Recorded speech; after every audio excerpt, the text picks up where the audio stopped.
I said, could I get a small? And then it was like, as soon as I said it, just the atmosphere was like, oh, Barbie needs a small, y'all. Barbie needs a small. And Oh no. no, it really, now that it is funny as shit. Yeah, So is as it I look. just like, have you ever watched, I don't know if you've watched, but have you ever seen Orange is the New Black? Yes, Yeah. Is it just like that? yes, like that. Yes, I will tell you unequivocally. Yes. 1, 2, 3, 4.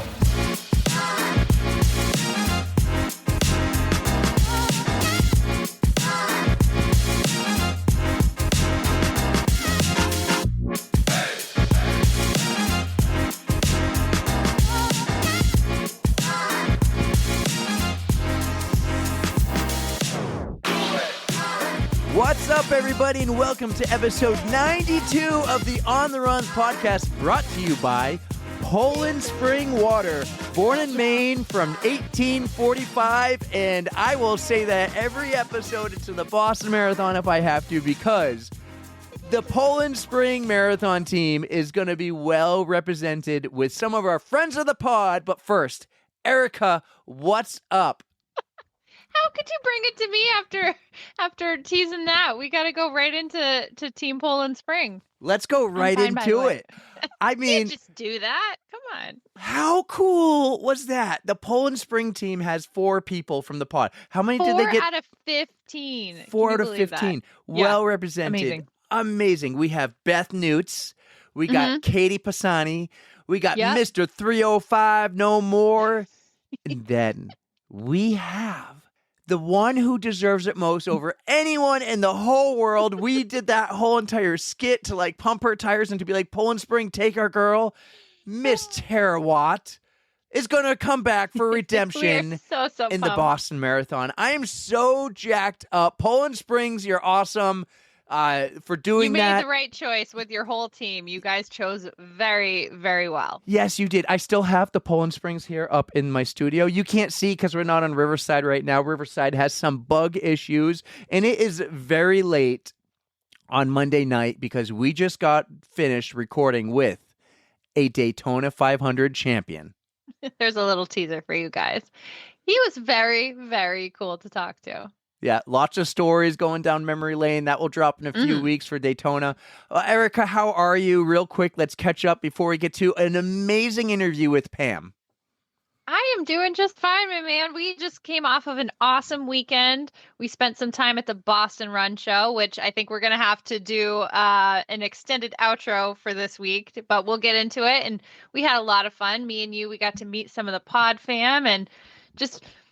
We got to meet more people. That will come later. You know what? I want to go back.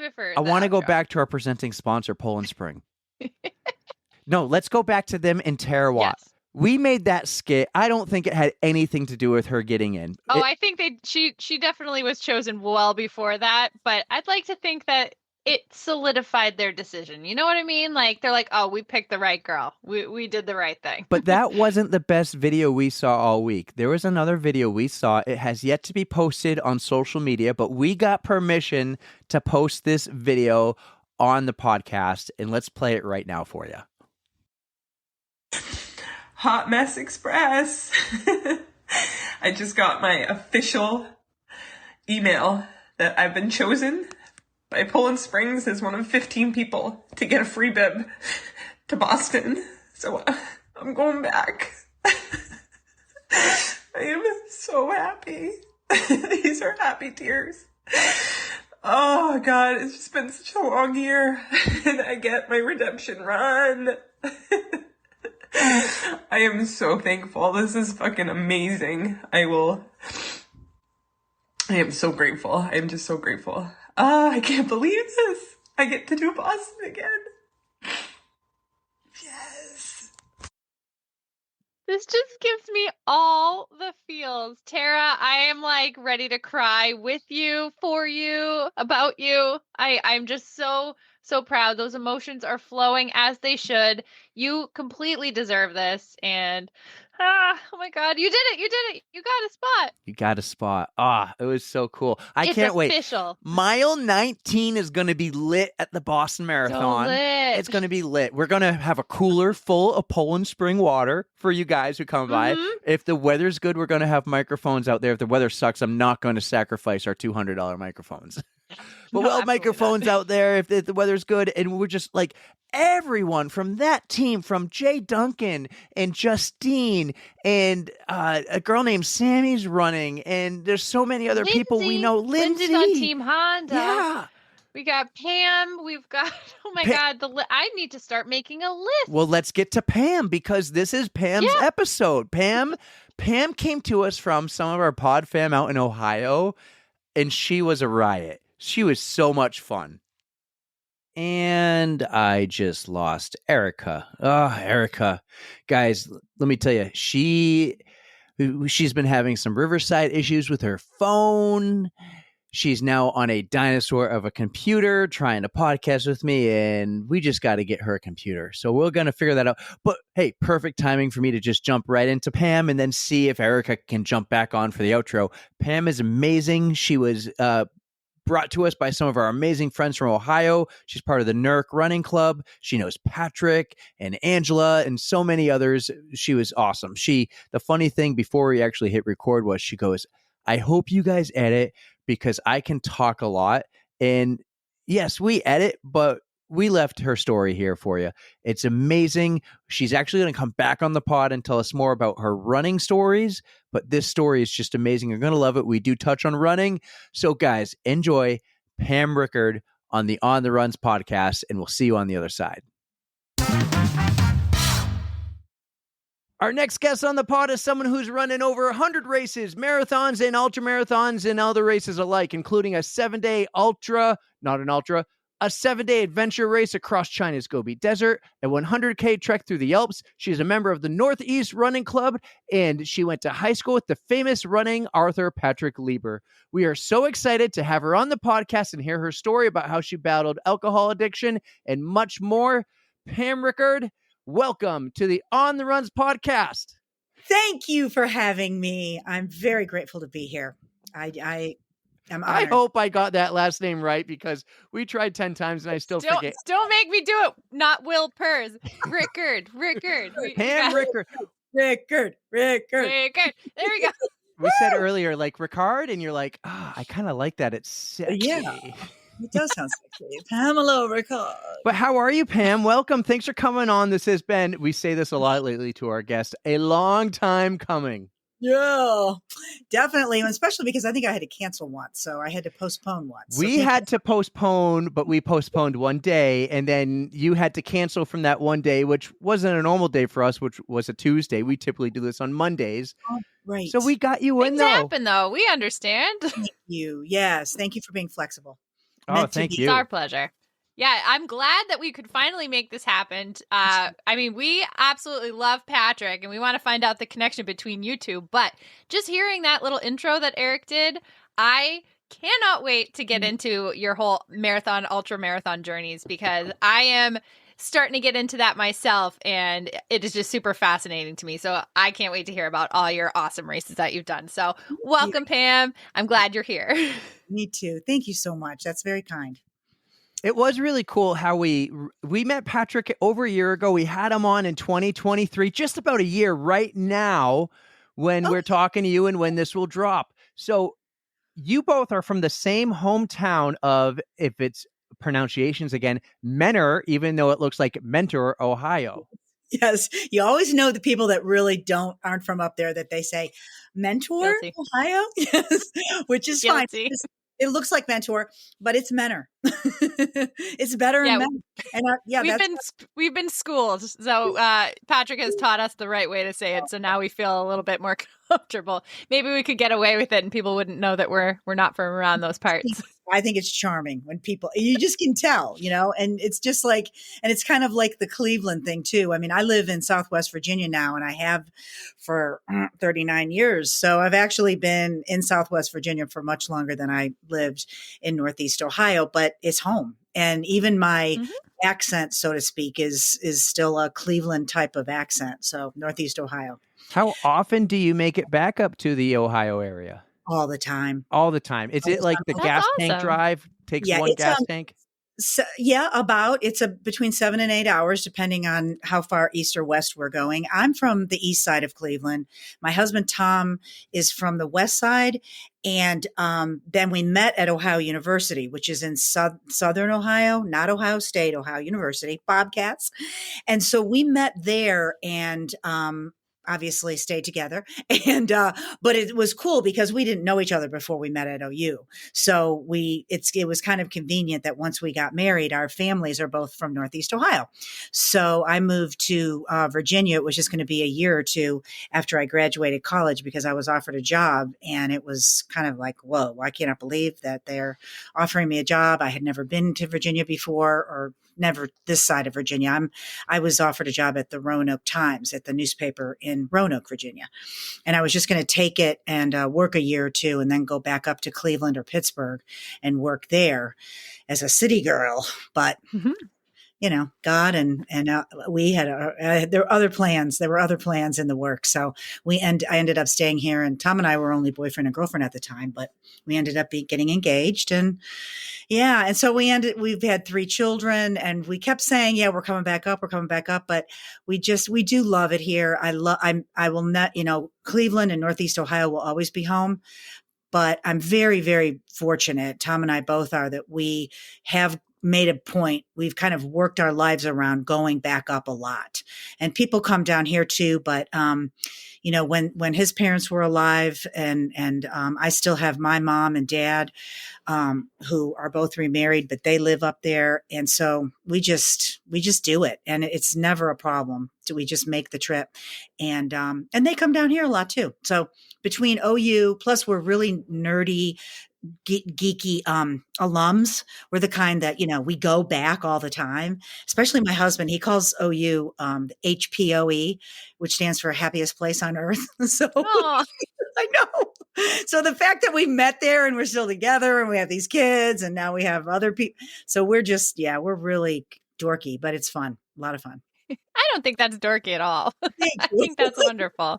Thank you. I used to live in Charlotte, just a few hours south of you, because I always drive through Roanoke. My first ever football game, and college football is huge down south. We drove to Tennessee, and it was a Tennessee-Ohio game. And I was thinking going in, Ohio, the Ohio. I didn't know. I just said, sure, I'll go. Right. It was Ohio Bobcats. I love that. Yeah. I'm sorry you didn't get the big scarlet and gray, but you got to see the Bobcats, which typically, just like with our home team, the Browns. Although the Browns are doing well this year, but we were always, we are diehard fans. Browns, Indians, all the Cleveland teams, and then the Ohio Bobcats were always, kind of limping along. So. We're fans of the underdogs. I love the underdogs. I always pull for them if it's not my team. Yeah, good. Yeah, same as my husband. Definitely. Yeah. But and I will say that Tom's brother Greg and his family, who we're very close to, they moved to Charlotte several years ago, and so now they're in Statesville, North Carolina. So I was very close to Statesville. Oh, really? Okay. Yeah. Beautiful. Yeah. I love, and I actually live south of Roanoke. So Tom and I both went from city people to, we really live in the country. I live in south of Roanoke in a place called Rocky Mount. And, we're real close to the Appalachian Trail and all that good stuff. So I get to do a lot of hill work. Yeah. I love how you say you get to. It's a privilege. It is. I really do try to look at it that way. It's like, okay, there's this massive hill getting out of our neighborhood, and my husband, God love him, he's the best man in the world, but he drives out of the neighborhood to go run. And I'm like, hill is there for us. It's a gift. I can't say I wouldn't do that myself because sometimes you're just not in the mood for those No, hills. But exactly. as we have learned from a previous guest, hills don't care about your feelings. So we just kind of go with it. But I have to ask before we move on. So you're very close to the Appalachian Trail. Are you anywhere near the Virginia Creeper Trail? Oh, yes.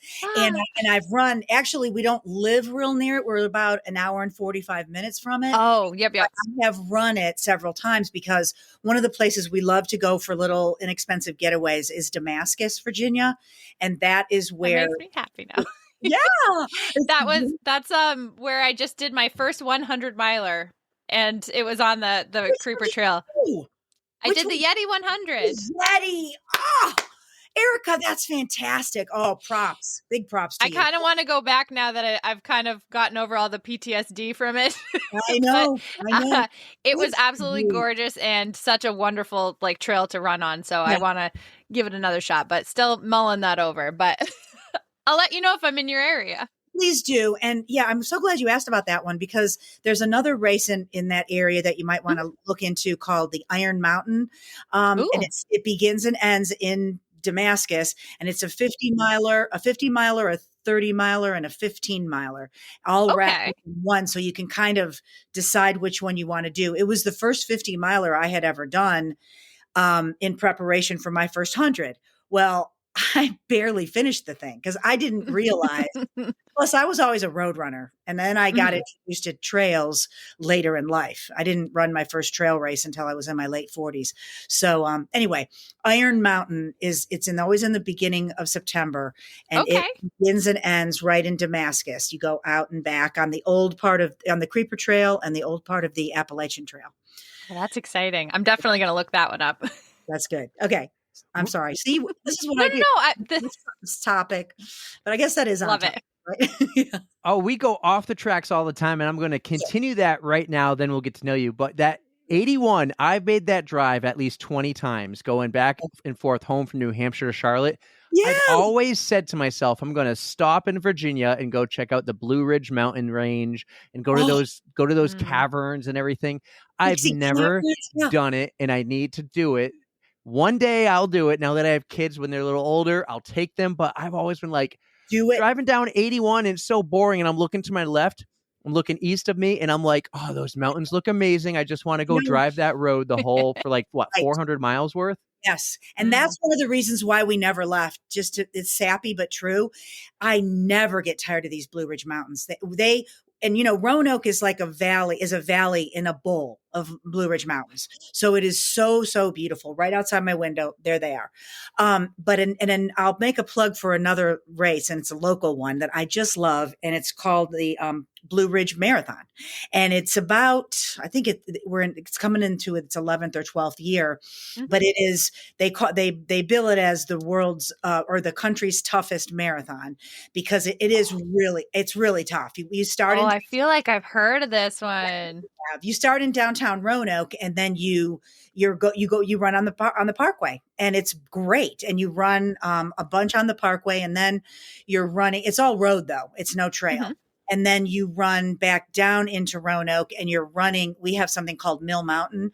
I don't know if you've ever driven through Roanoke at night, you've seen the Mill Mountain Star. We have this star that's more than 50 years old that was put up on Mill Mountain. Anyway, I'll save the history of Mill Mountain Star, but it's very cool. And it's like everybody loves to take visitors up there. And so you run up into the Star, and then you run back down into some beautiful neighborhoods, like gorgeous old homes in what they call South Roanoke, but it's extremely hilly. And like there's the infamous Peakwood, which is like a 2-mile up trek at about mile 18. So it's crazy, but it's fun, and you do it kind of for the bragging rights. You're not going to, a normal or an everyday runner is not going to qualify for Boston at the. That's fair enough. But one of my quick stories is they had about 2 or 3 years into the marathon, 3 guys ran it, and they were training for their first 100. So they wanted to run longer. So they decided to do it twice. And these guys are now, two of them are my friends. So I know them now. And they're just, they were young guys, like, of course they could just do it. So they ran the course before the race went off at 7 a.m. And then they ran it again. Well, the local CBS affiliate covered it, and it was a big thing. So then the next year they did it, and a couple more people wanted to do it with them. Totally unofficial. And so then the third year, somehow I got wind of it, and they were like, "You want to do it?" And I was like, "Yeah, I'll try it." So we met in downtown Roanoke at 2 a.m. and ran the course. And there was about 10 or 12 of us, and we all stayed together because it's dark. Plus the course wasn't open. But the more that people started doing it, and the race of the city and the race they couldn't officially sanction it because they didn't have the permission to open the course at that point, or the police and all that other stuff.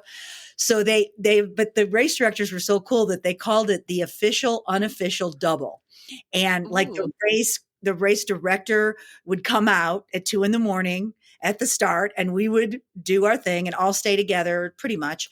And then we would finish at the start line running toward the race start. At this point, the race was pretty big. So there's, a couple thousand people getting ready to run it. And so that was so much fun. So I did do that. I think I did the double 3 times, but now it is an official part of the offerings. They have the double, the full, a half, a 10K, and they call it the world's slowest 5K.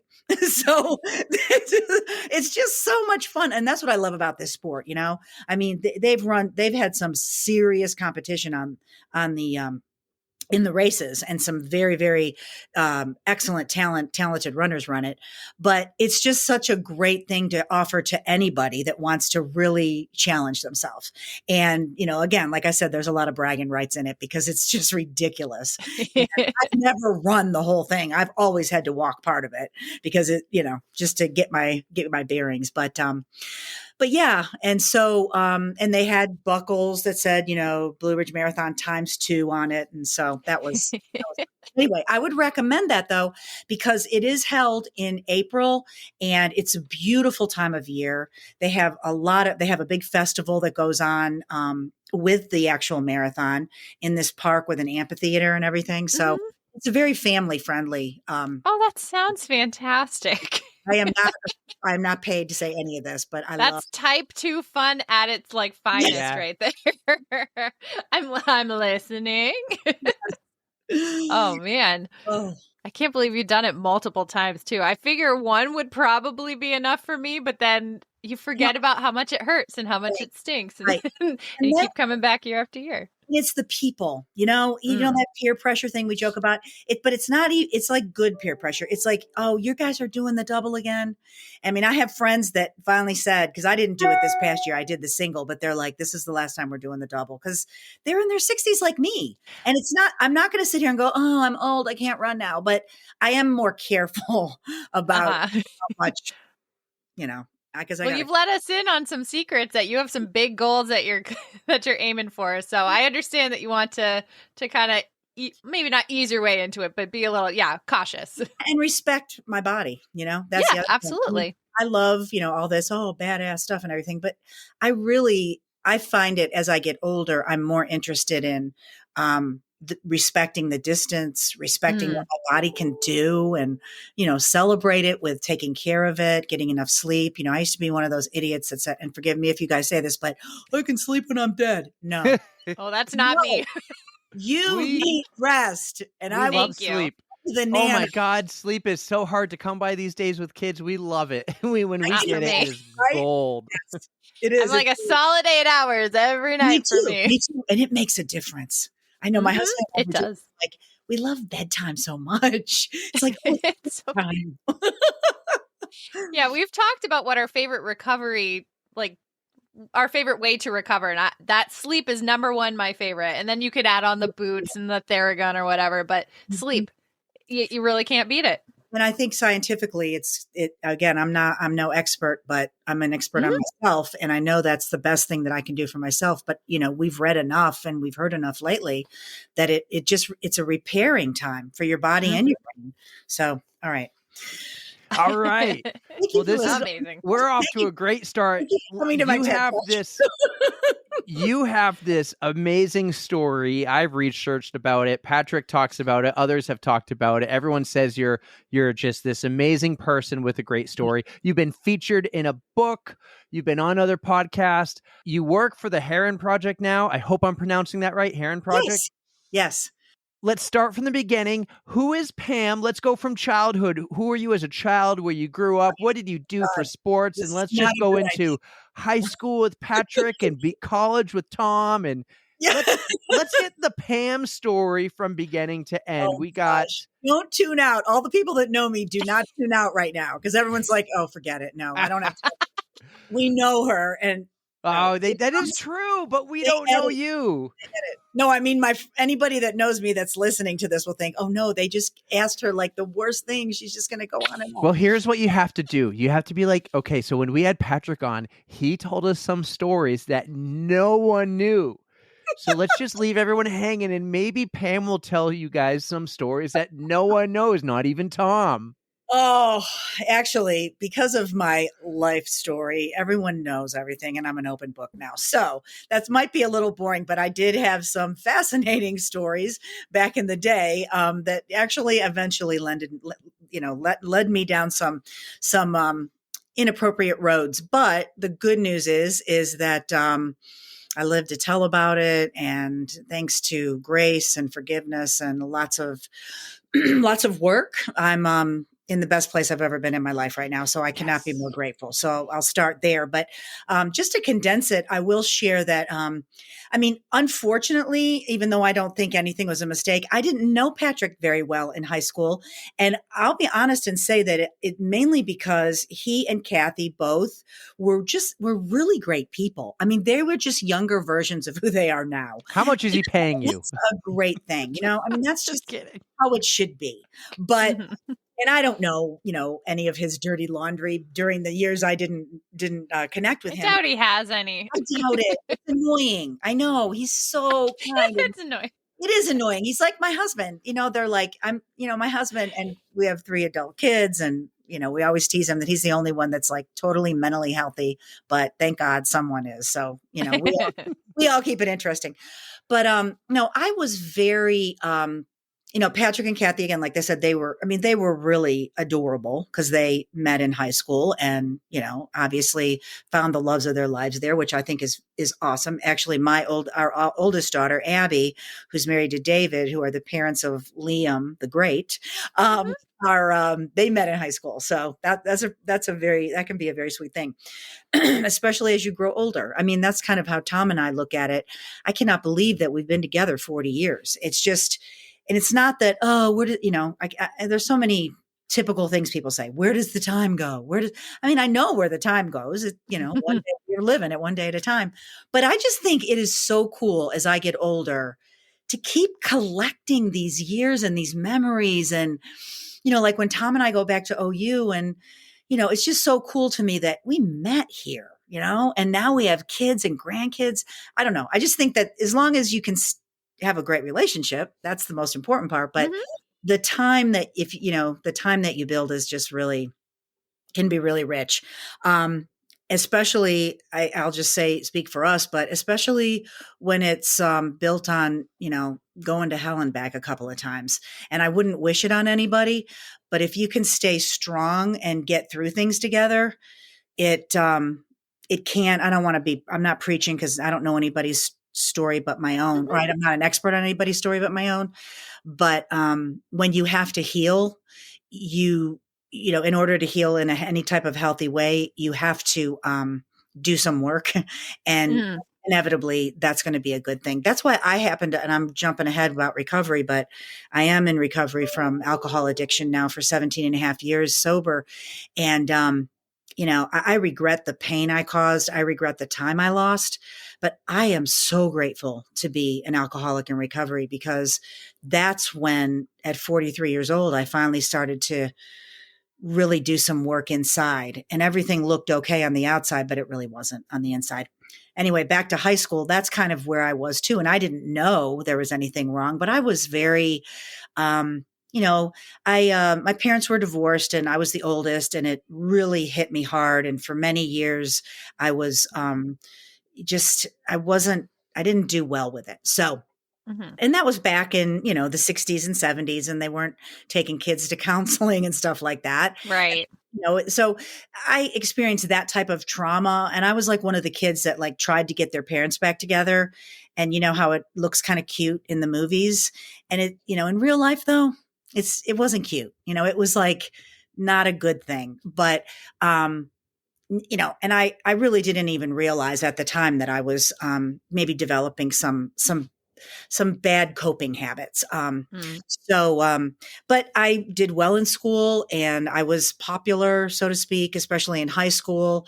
But I was really super selfish. And that's why when I get back to what I was talking about with Patrick and Kathy, they were really good people and good students and involved in the right stuff. And I did well, but I kind of skipped I went to the games and stuff mainly to be seen and hang out with people and I drank in high school. And I mean, the first time I ever got drunk, I was 14 years old. And, I didn't seem like it was going to be a problem. It's not like I, kept drinking and to excess, but Mhm. I just kept getting away with it. And what seemed like an innocent teenage habit really for me in hindsight it wasn't ever okay. And I never drank in a healthy way. Or I shouldn't say never, but very rarely. And then went to college again. I wasn't always drunk. I wasn't, you wouldn't look at me and go, oh my gosh, what a wreck.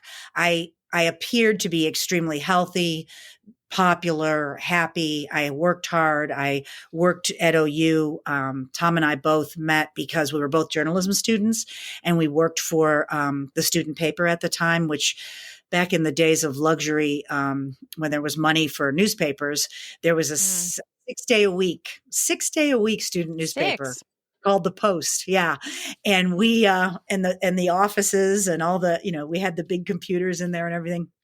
So it really was like a romantic time to be in journalism, because print Mhm. journalism was very important, was very strong. So he was a writer and I tried to be a writer too, but I was better on the communication side. So I took the advertising management track and he took the writer track. And anyway, so I just pretty much continued to do what I wanted. I had a few issues here and there, but nothing. I'm not proud to say this. I'm grateful in a way that nothing horrible happened or I never hurt anybody or myself, but I really I got away with drinking as much as I want and then stopping when I wanted. So I was I never worried that I had a problem. Every once in a while, I would feel guilty or weird because I couldn't remember things.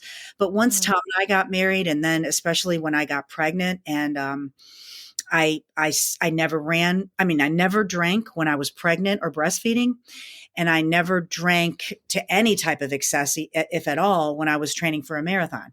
So at the time, I thought that was pretty, valiant, and I was very disciplined.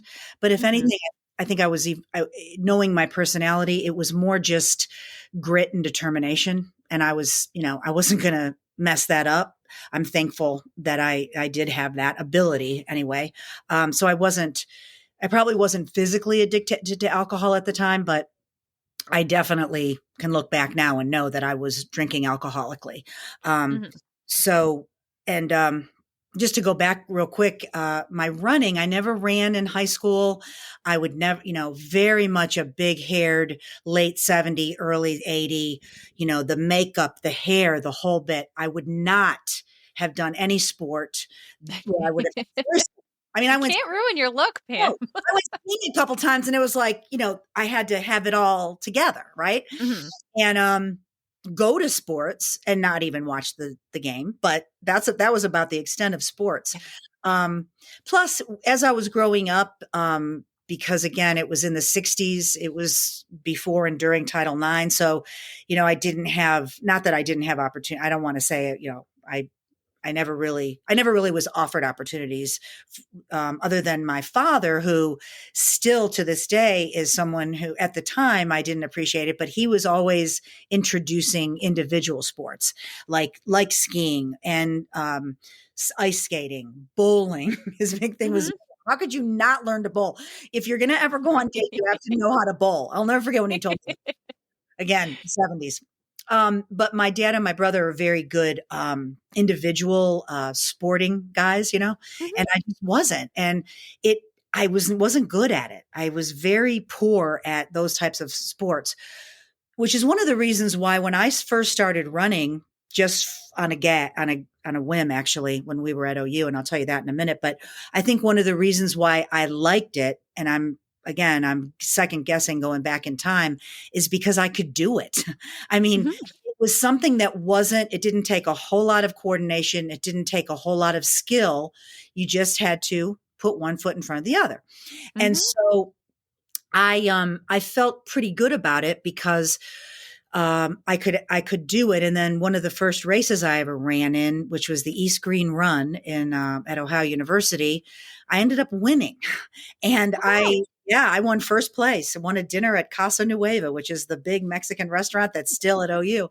Go you. So I thought I had won I'm like, whoa, I win this race and I win a dinner at Casa. But I'll just go back for a second and tell you that when I started running, Tom and I had a ton of friends that, mutual friends at OU, that's who we actually met through. It was kind of fortunate that he was from Northeast Ohio as well, but we met through friends that he came to OU with that were from Northeast Ohio. And we lived in the same community on South Green, as well as worked at the newspaper together. But so one night we were all uptown, we were all drinking, and it was homecoming weekend. And it was later in the night, and I can remember where we were, and we started talking about the 5K the next day. And we were all a bunch of smartasses, of course, and we were challenging each other to run the 5K in the next morning. Who really is going to do this? So it was a dare, and several of us did, and Tom and I did.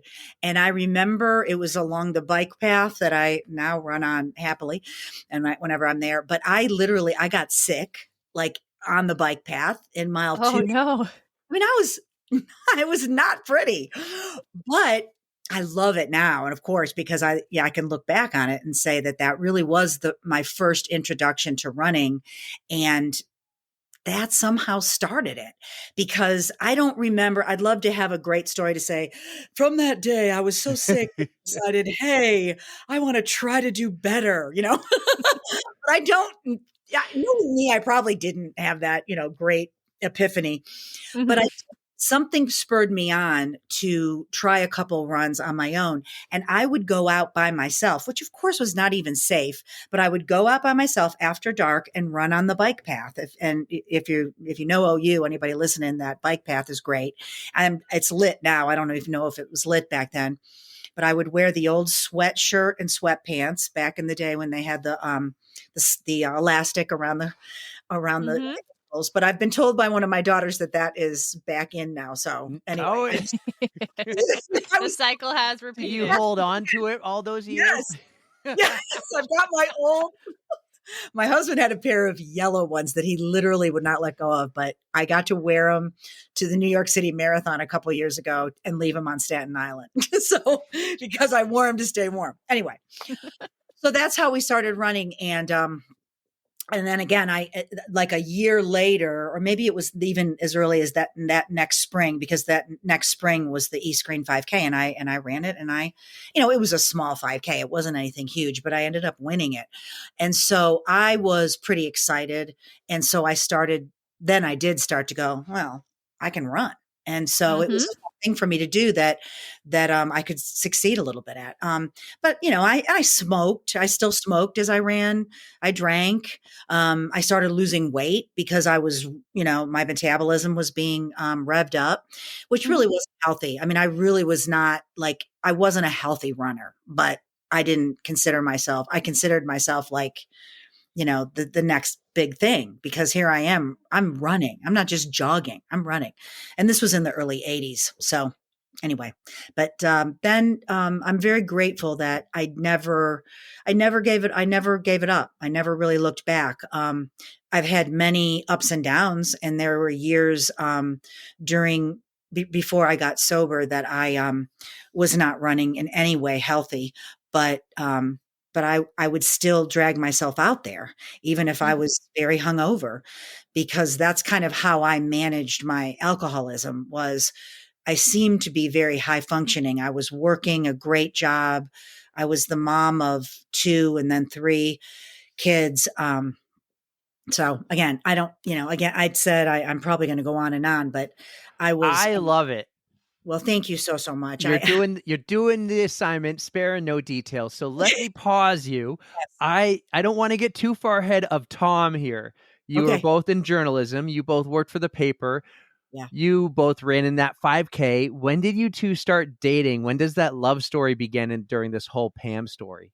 Yeah. Well, it started as a friendship, truly, because he is super funny and I love that.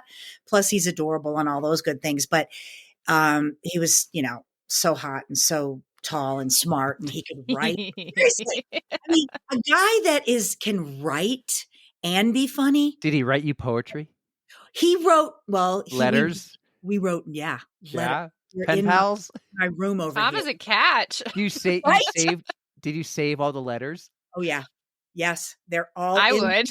a room right over here. Yeah. I can go get them. I won't, but yeah. We're gonna do a separate episode of Pam reads love letters from Tom.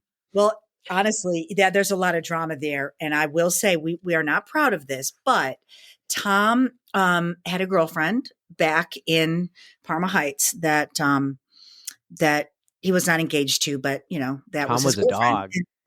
What? Tom was a dog, wasn't he?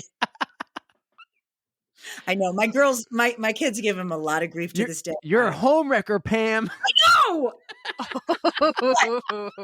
Don't make me tell this whole story, because I will tell you though, the bits and pieces the bottom line is that we tried not to be together. We really did. I'm not going to say we didn't try that hard in the beginning. And then when we started to really, we were just kind of messing around a little bit. And then we both realized, oh my gosh. You were in love. We were in love, literally. It was inevitable. It You can't fight fate. Bye, Felicia. Yes. And I knew his girlfriend because she would come down a couple times, and and that was all, of course, fueled up drama. And I would be around because we would be with our friends. So that part, is not too admirable. But like my big thing was, because again, I was very much, I didn't want to be hurt. So I was very, I was a kind of a hard driving person. And I think some of that came from like when my parents got divorced and blah, blah, blah. I won't go into my whole psyche thing here, but, and so I never asked him to break up with her. I was like, don't ever break up with her for me. I just felt really scared of that. I didn't want him to break up with her for me, because honestly, I felt like then what if he's disappointed? What if he wishes he hadn't broke up with her? So anyway, all that stuff. I don't think those thoughts. But or what's to say he wouldn't do it to you? Amen. Right. Exactly. Right. Exactly. So we talked about all that stuff all the time. The one thing that we were communicators. To this day, that's how we are. That's how really we that is the best thing you can be. It really if is. you guys can communicate with each other, then that's no how issues. we build through where we've come through over the last 40 years. That is how, the good, the bad, the ugly. But so he actually took off a whole quarter. He took off a quarter at OU and went back up to Cleveland and worked because that's how we were going to really break it off. And we didn't communicate. Back then, thank God we didn't have like cell phones and social media. Although we managed to still end up together even without that. But I'll never forget, he sent me a card. It was like on Sweetest Day, which is in October, and it was the weirdest holiday. But he sent me this card, and one of our friends, who was just our buddy, who is still a dear, he's like one of our best friends today, and he and his wife. And he sent me this card, and I was at the mailbox with this friend Mitch when I got the card, and I was like, oh, Tommy sent me a card, and he was like, what is he doing? He was so mad. He was like, why is he sending you a card? Well, our friends were like involved in this and trying to keep. Anyway, well, true love, he could not be separated, so he ended up coming back to school, and then he did have he is a great guy and he wouldn't want to hurt anybody. So he had this very long time of breaking up with her and, it was, even that was kind of probably not well advised, but anyway, so then we ended up getting engaged, but not until I was down here, in Virginia, and we got engaged, in the fall, and actually, December 28th, 1984. So we're coming up on the anniversary. Oh, But congratulations. and then we didn't get married until April 5th, 1986. But so Tom was working at a small newspaper in Cambridge, Ohio, and he was writing, and I was working at the newspaper here in Roanoke. And like I said, I got hired. It's a long story of how I ended up getting a connection with someone who said, why don't you talk to this woman over the phone? There's an opening in Roanoke. I think you would be great for it. And I'm like, okay. And again, I had never even been to Roanoke. So I rented a furnished apartment and I came here for a day and interviewed, and they offered me the job. And again, I felt like a lot of what I did, and I don't want to be dramatic about this here, but I faked stuff, not to the point. We all do during job interviews. Yes. Yes. Of course. I really feel like that's the reason I see it so much in myself, though, is because of the work I've done in my recovery. Because if you really look at, how did you do this? How'd you do that? Well, I just did it and I figured it out. And some of it was luck. Some of it was bullshitting. Some of it was, kind of being cute. That's how we podcast. We just BS our way through it. We've learned everything on our own. I love that. I love it. I get it. I really do. Yeah. And I think the best stuff comes from that, with a little humility, a little flexibility. So anyway, so that's how I ended up. I remember saying, I got to take this job because I don't have a job. And I literally had just graduated from OU, and in June of 84, and I started here September of 84. So it was a great career. But then I moved into, I would always go to the YMCA to use it as a member. Mm-hmm. And it was right down the road. So I was one of those corporate people that would go down to the Y in my suit and stuff. And but they asked me to work on a campaign one time. I can't picture you wearing a suit right now with a beanie on your head. No, look at that. You're probably like me. We're like, okay, I'll wear a suit when I have to, but. Well, back then, though, I wasn't who I am today. I was much more into how I looked and my hair. And I had the shoes and I did all of that. But not that there's anything wrong with that at all. It's just not who I am today. But I ended up then was offered a job at the Y after I worked on their campaign as a community volunteer. I really did. I kind of fell in love with it. And I fell in love with the mission because I didn't know all this good stuff they were doing in the community. I was only a user. And so when I worked on this campaign, I was really successful only because it just kind of came easy to me because I was like, well, nobody knows that you're the largest provider of child care in the Valley. Nobody it was. Mm-hmm. So I ended up, again, long story short, I ended up becoming their first development director. And I had the reason I bring this stuff up is because, I was struggling, on and off, because our two girls were in school then. But again, I wasn't a drunk mom on the couch. Not that what I was any better than that. It was almost worse because I was someone who was just constantly getting by and denying it and trying to do better next time. And it wasn't every day. There's a lot of stigma still. There's a lot of myths associated, especially for women, because who wants to be a mom? Whether you're a mom or not, when you're a female and you're in any type of leadership role, whether you're a mom or, working a career, you're not going to say, I need help. Or back then, especially, I'm not handling this, and mine did really, the alcoholic drinking really started in my late 30s and early 40s, and I started, I couldn't remember things, but I would finesse it. I would, again, Mhm. somehow I was running marathons. I ran 5 marathons active in my alcoholism. Qualified. I mean, I ran 7 marathons. Qualified for Boston 5 times. Wow. So again, hindsight, but I really was Mhm. sick, but I wasn't even like, oh, I'm not going to listen to anybody. I don't have a problem. I was just like, I need to get this under control, because sometimes I drink too much, but I'm obviously very healthy, and I was doing Mhm. really well. And we were in this big, huge capital campaign with the Y, and everything was going very well. And then we had our surprise when I was 40 and Tom was 42. I got pregnant with our Charlie, and it was a surprise, and very unusual because of our ages, especially. But I remember even where I was on my route that I still run today, and I remember thinking, well, this is gonna be good, because I'm gonna stop drinking for a whole year for sure, maybe Mhm. even I breastfeed longer, so it will So reset. in your head you're drinking too much and you need to quit. You're just not going through what you don't have She didn't access have like to. the rock bottom kind of thing that's going I to be didn't like, have I Right. need to do this now. I didn't have the consequences, but I also Mhm. didn't feel bad enough. I didn't, Hmm. because I'll tell you, my rock bottom, and I don't want to go into too much of this because I don't want to bring people down, but I had 3 DUIs within 18 months. Oh. And this was after Charlie was born.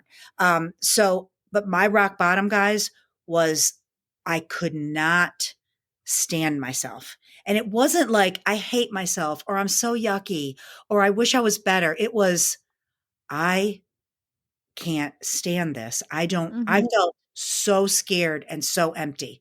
It wasn't depressed. It wasn't anger. It was fear and emptiness. So again, without bringing everybody down, that's where my bottom was. And Mhm. I'm very grateful that I, at that point, agreed to, everybody needs something different. I happened to go to a residential treatment center in Williamsburg, which I was fortunate enough to find. But even before that, again, everything, one day turns into the next. Everybody looks at, especially if you're looking back or you're talking about someone else's story, you're like, well, why didn't they do this? Or why didn't they do that? Or why didn't this happen when that happened?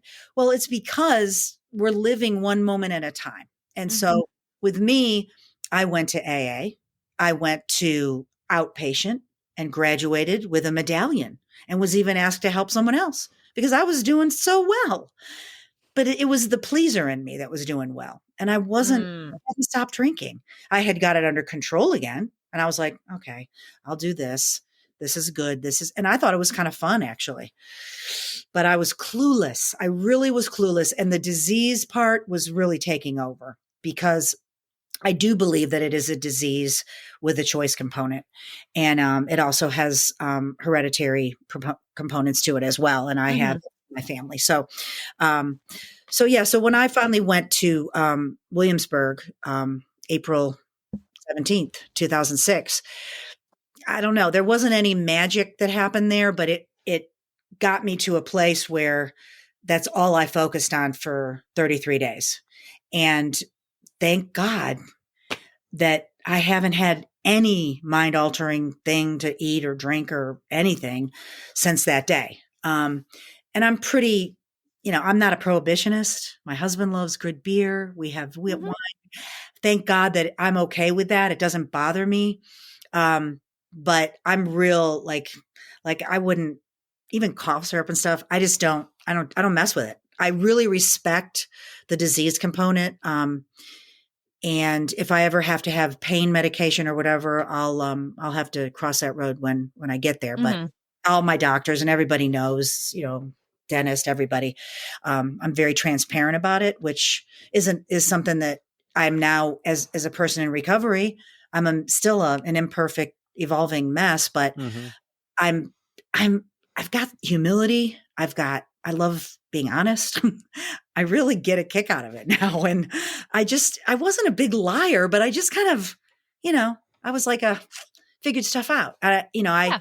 I thought outside the box, and the world rewards that to a degree, especially when you hide. You're good at hiding your fear and all that stuff. So, anyway, but when I got sober, I really wanted to continue to do something physical. So I didn't care about my running per se because I had to get really serious about it Mhm. when I got home because those 3D. Well, and again, you can cut most of this out. But when I got pregnant, No, I love with this. Charlie, This is a great. You're on a roll. Keep thank going. you. Well, when I got pregnant with Charlie, I didn't drink. I stopped immediately, and I didn't drink until I was done breastfeeding her. Stopped early for sure. Joked about it, just like if you're a normal mom, or I don't want to say normal or not normal, but if you're a non-alcoholic, non-addict mom, and you say, I can't wait till I can. And some moms drink wine while they're breastfeeding, which is fine. Mhm. But you think it's kind of funny to say, I can't wait to stop breastfeeding this kid so I can have a glass of wine. But it wasn't funny with me. But I kind of, nobody else knew that it wasn't funny. Right. And even at the time, I kind of didn't think it was because I was so sure that I had reset this whole situation, which is embarrassingly ignorant now. That's not how it works. I shouldn't say embarrassingly though, because I didn't know that at the time.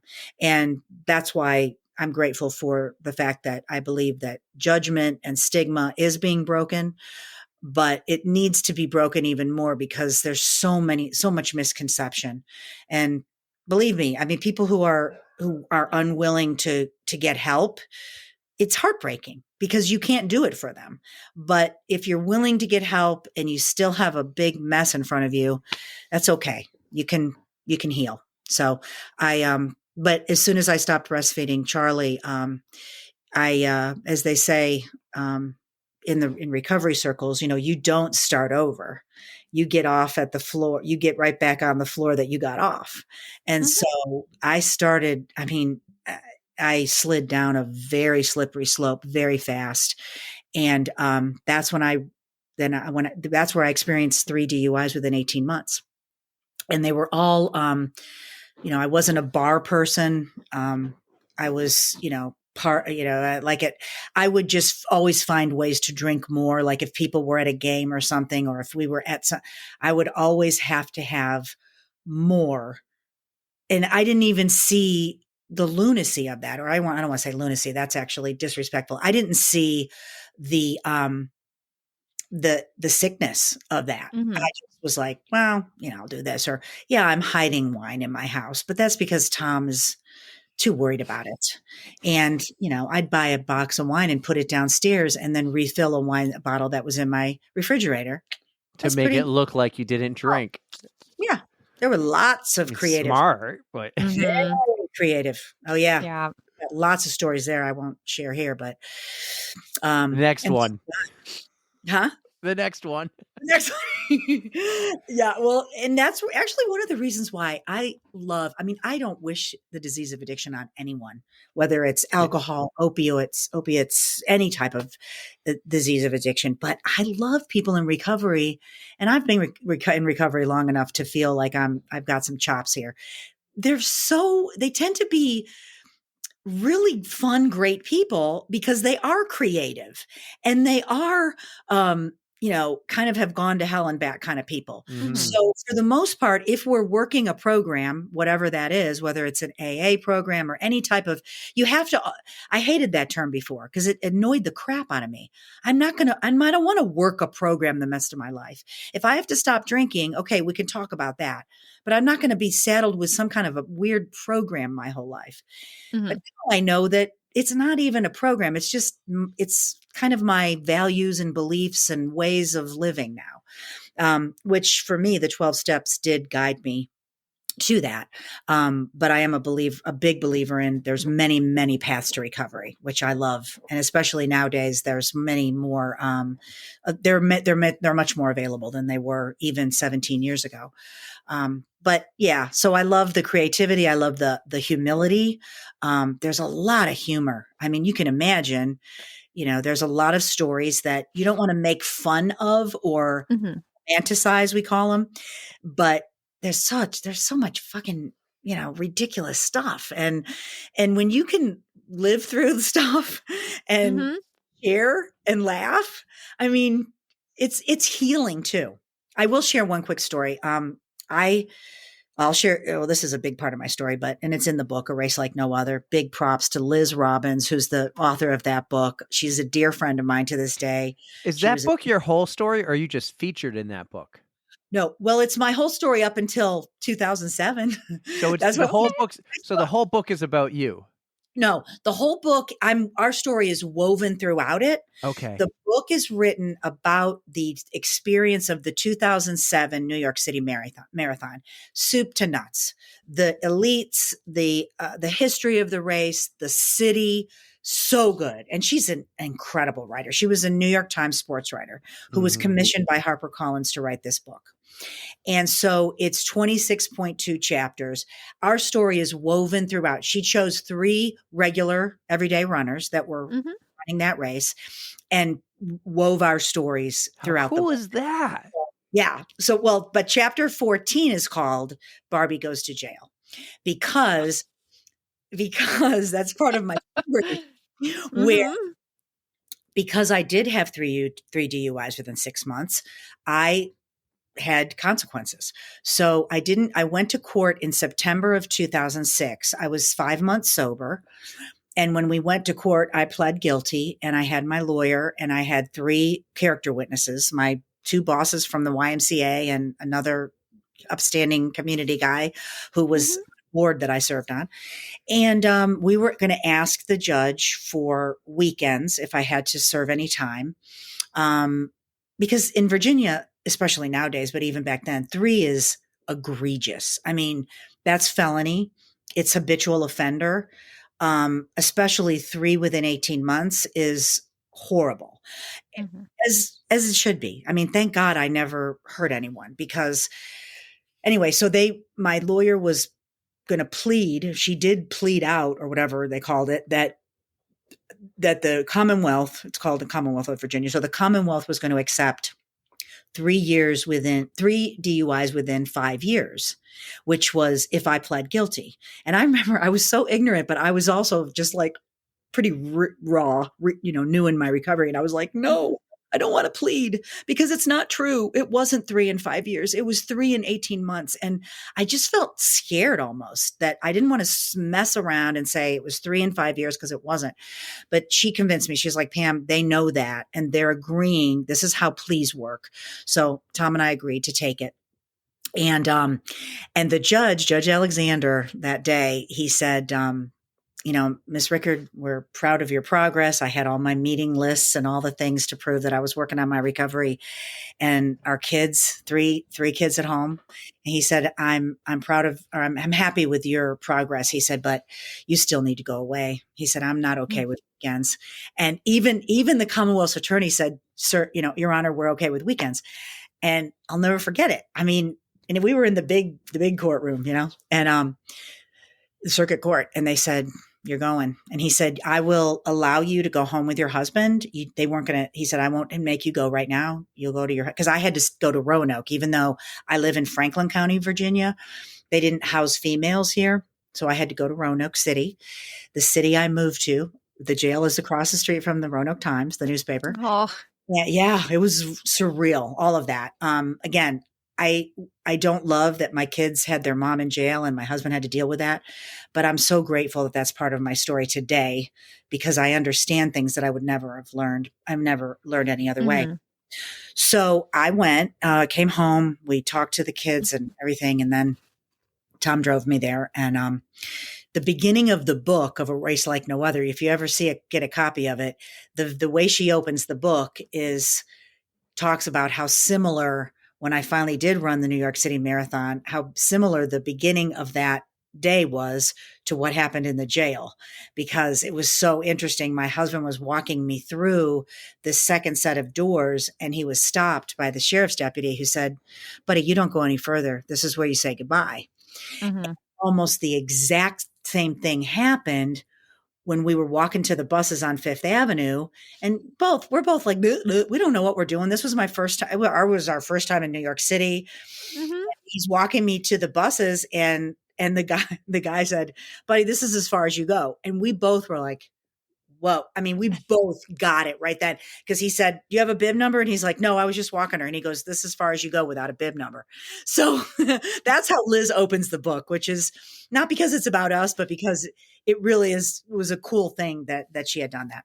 So I had to spend 3 months, in jail, and, it was horrible, and it was as bad as it was worse actually than I thought it was going to be in some restaurants. But, one of the stories is that every Tuesday we got new sheets and new top and bottom, and they were orange. And so I asked it because I was wearing like a size extra large, and especially even back then, I wasn't eating, a lot, and I was really, especially while I was there. So I said, could I get a small? And it was like, as soon as I said it, just the atmosphere was like, and this one girl, Norma, they called her Sissy, and I'll never forget her either, because she was like, oh, Barbie needs a small, y'all. Barbie needs a small. And Oh no. no, it really, now that it is funny as shit. Yeah, So is it just like, have you ever watched, I don't know if you've watched, but have you ever seen Orange is the New Black? Yes. Yeah. Is it just like that? Yes, like that. Yes, I will tell you unequivocally. Yes. And so I'm like, I get a little bit of goosebumps even today when I talk about it, because I remember immediately going, what the hell did I just say? Because you could just almost feel it. It was like, and can I have a small? Like, you're not in the dressing room at police. So did people in there give you shit for saying that like the whole time, or the whole time? When did you become Barbie? Was that when you became Barbie, or were you always like Barbie? Oh no, that was when that became my nickname, Barbie. And again, I wasn't any better than anyone else in there, and that was the best thing I learned, especially because 90% of them were moms, and 90%, and I'm not exaggerating, were there directly because of drug and alcohol issues and or relationship issues, because of who they ended up with, and cycles and cycles of abuse and drug use and crime that's tied to drug use, false, checks and all this other stuff. So that is something that I really treasure, is that I got to know so many of the women, but there were a couple that just, especially in the beginning, I tried to stay to myself. My big thing was, I had this little mantra that sounds dramatic now, but because they took everything except my wedding ring. And I said, okay, they can't take my God. They can't take my sobriety. I still have those things. And my sobriety did help me so much in jail, because I was sober enough and had been to meetings every day. So I didn't waste that. I knew what it was. And you were supposed to be able to go to meetings in jail and stuff, and that just didn't happen. They said it was supposed to, but it just didn't happen. So, I would do things like I would walk, back and forth on the balcony and to get some exercise. And, several of them thought that I was, an idiot to do that. And so they would block my way and tell me that I beat the shit out of me if I worried about exercising, stuff like that. And I was physically messed with one time, but other than that, it could have been so much worse. But it was the fear of it that was so bad. I was afraid a lot, and but I also developed some really great relationships and stayed friends, or not friends, but connected with a couple of the women. And one of the women was moved to the Women's Correctional Facility in Fluvanna, Virginia, that's prison. So anything over a year, you then go to prison, a women's prison. And I actually went and visited her and brought her kids gifts and stuff like that, just because I knew that I was no better just because I was there for DUIs. But in that respect, I was like, and that's what was so interesting about it. It's like a different world, because in that world, I didn't fit in because I was only there for DUIs. Right. And my story was like, oh, okay, we're so sorry. You had a job and a family and your husband's calling you every night and you have all of these people sending you letters every day. So that was something almost that I wanted to hide in the beginning because it was, I knew it, that it set me apart in a way that was not helpful. And when you're in that type of a situation, you have to adapt. I mean, you have to. And I realized too that just staying to myself. What I was going to say is in the beginning when I said they can't take my God or my sobriety, it was like I am just going to eat and sleep and read if they'll let me, and I'm just gonna stay alive for 3 months. That's all I'm going to do. But even that was selfish bullshit. I mean, I was there, so I wasn't there to save anyone or be anyone's best friend, but I was there for a reason, and now I'm very grateful that I got to have that as part of my story and learn about these women and stay connected to some of them. So that's where there's the Barbie goes to the jail story. You're 14 of the you're book is called.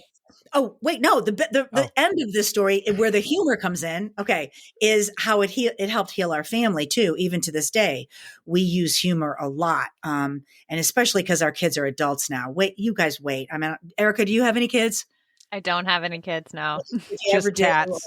She's a cat mom, cat lady. Some adults, they're easy. No, but experiencing our kids as adults is so cool, and especially me because I don't try to make up for lost time, but I still, 17 years down the road, can't believe that I get to have this really rich relationship with them because I know that, it was painful, my going through what I put my whole family through.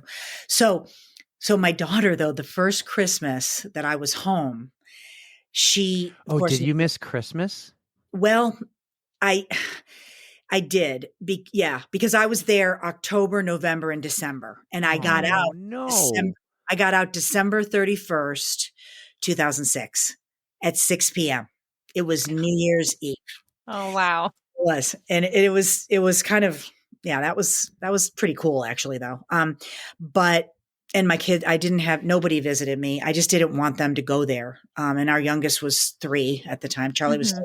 And I just didn't feel good about it. So I talked to him on the phone every day, but I even Tom, I didn't want him to come there. So, but it's almost your way of protecting them because exactly there was no they don't have to see that and they can remember you else like another way, and it just doesn't cloud their judgment. Yes. And our 3-year-old, and we don't ever condone lying to our kids for any reason, but in that case, we did tell our 3-year-old, just like when I went to treatment too, that I was going somewhere to get better. And she was great with that. I mean, that was totally understandable. And of course now Charlie knows all about everything and works for the Roanoke City Health Department in the capacity of as a caseworker, and at 20 years old. So they really come by it honestly. But anyway, so that Christmas though, Abby, our oldest, who is, every kid experiences things different. And I don't know if you ever heard them say that, like every kid has a different set of parents, in the same household, because except for twins, because you're different people at different times, right? Yeah. So, and the kids are different. So you meet your kids where they are, hopefully, and it's not a cutter parenting thing. But so Abby, she definitely, as the oldest, was the most vocal, the most angry, the most, just really talked about it, almost to the point of it, definitely to the point of it being hurtful, but it's okay because it was needed to be said. And then Rachel, our middle daughter, was very much more of a peacemaker. And then Charlie, of course, was so young. But Abby, because she knew the story and she knew about what happened with all the different stories about what happened in jail, because I did share as much as they wanted to hear. But I got that Christmas, and it's on my dresser right now. Something that she made. It's called Barbie Goes to Jail. It's called Jail Glam Barbie. I'm sorry, Jail Glam Barbie. She took a blonde Barbie doll, and she made this. It's like a tube top one piece with pants outfit, black and white stripes. She took these black and white. It is really well done. And the blonde hair is like super, like just a mess all over the place. And then this necklace that had this big medallion on it that said Jail Glam Barbie. So that was one of my gifts. And it was so funny and so healing. And she's like 18 at the time, So that was really cool. So yeah. And then again, it wasn't like perfect from that day on, because there's a lot of healing and a lot of work that that is great. I mean, it's good for any of us to do work on our lives as we move forward, whether we have kids or not, whether we have addiction or not. We all have to face stuff, and we can either face it or push it down. And I think it's fair to say everybody does a little bit of both. But I was forced not to push it down anymore, and I'm sorry that it took that, but I'm also grateful, because I wouldn't have become who I am today without it. That's a little bit of a fun story about jail and all that stuff. What a journey you've been through. You understood the assignment, spare no details. To everyone who family-wise, who skipped ahead, welcome back to the podcast. Yes. Let's tie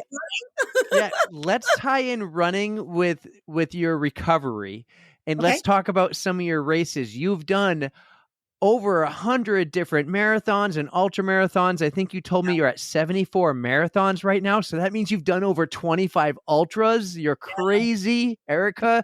This is what you're going to look like one day. I'm getting there. I need a filter on here. No. Tie in running with your recovery journey. Yes. As I mentioned, running was a big part of my life. It was actually a big part of probably what kept me sicker longer, though, because I was still able to run. And as long as I'm able to run, alcoholics don't run, right? I mean, come on. Well, yes, they do. So but when I got sober, my goal, I had run 7 marathons and many, many races before I got sober, and won many races. And I said, I was, again, people think, oh, you were an alcoholic until you were 43, but the disease doesn't present like I'm an alcoholic every day. It is a progressive disease. And there's a fine line. I just want to point this out too. I think it's important to always share this. There's a fine line between abusing alcohol and alcoholism. And I really feel, it's a big difference, but it is a fine line. And it's kind of a cruel line too, because there's no real test. You can't say, go get a test for alcoholism. You can get blood tests for blood alcohol level content, of course, but it's really hard to finally get to the point and say, I know I have the disease of addiction.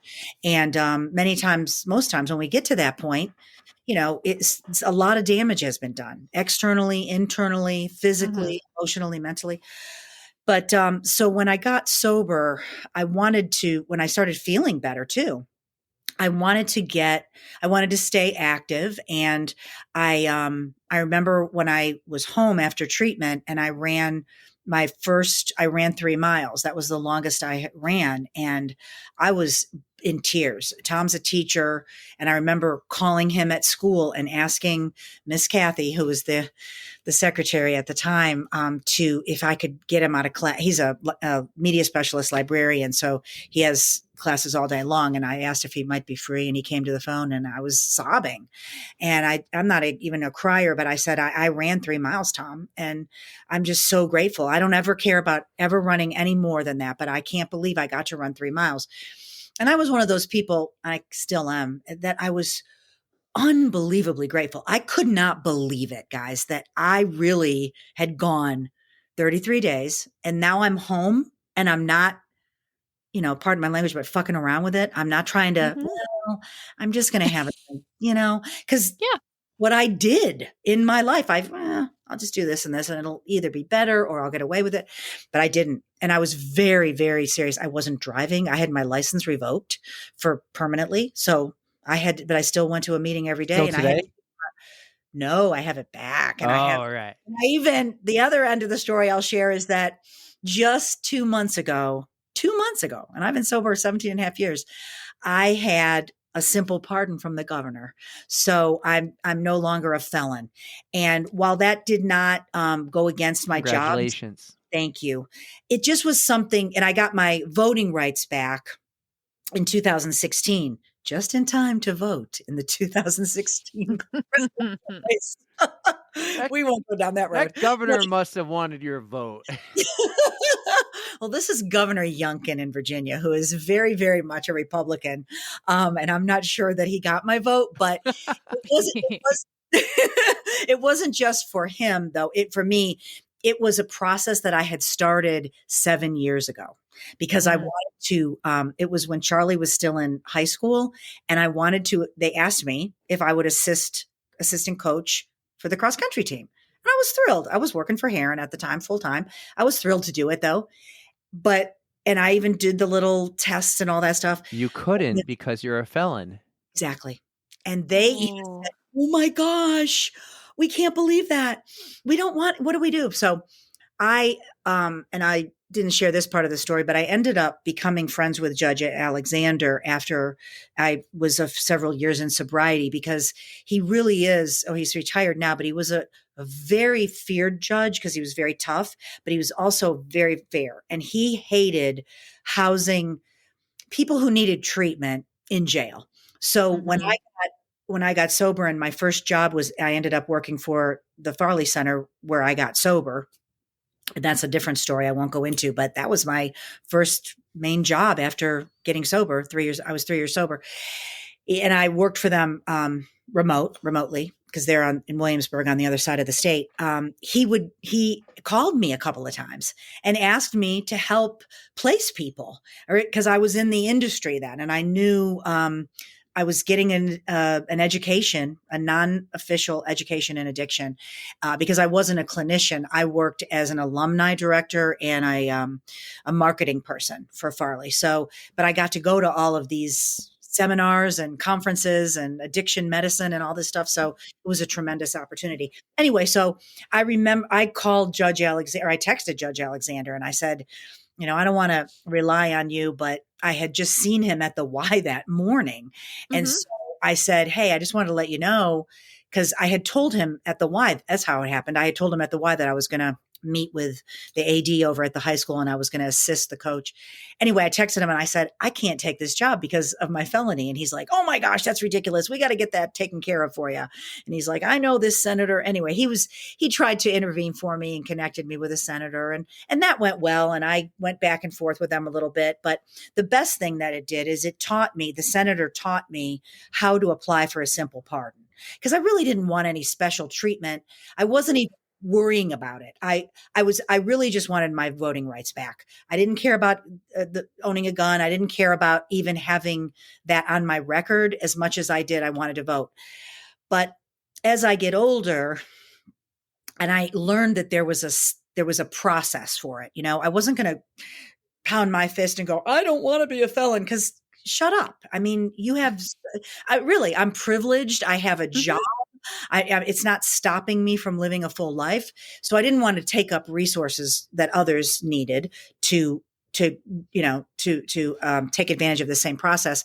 But I learned from the senator and his staff that there was a process that you go through in the state of Virginia. So that was great to learn about that. And it was a kind of an arduous process. And it's something called a simple pardon for a nonviolent offender.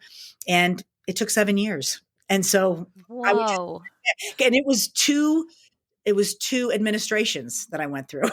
And I would email now and then, forgive me for emailing again, but I just wanted, and they would always say, we're happy to tell you that you're still in the system. Cause I would eventually go, oh, they threw all that stuff away. It's not still in but it still was. And when Governor Youngkin came into office 2 years ago, I got a letter saying, you're still one that's in the simple pardon process.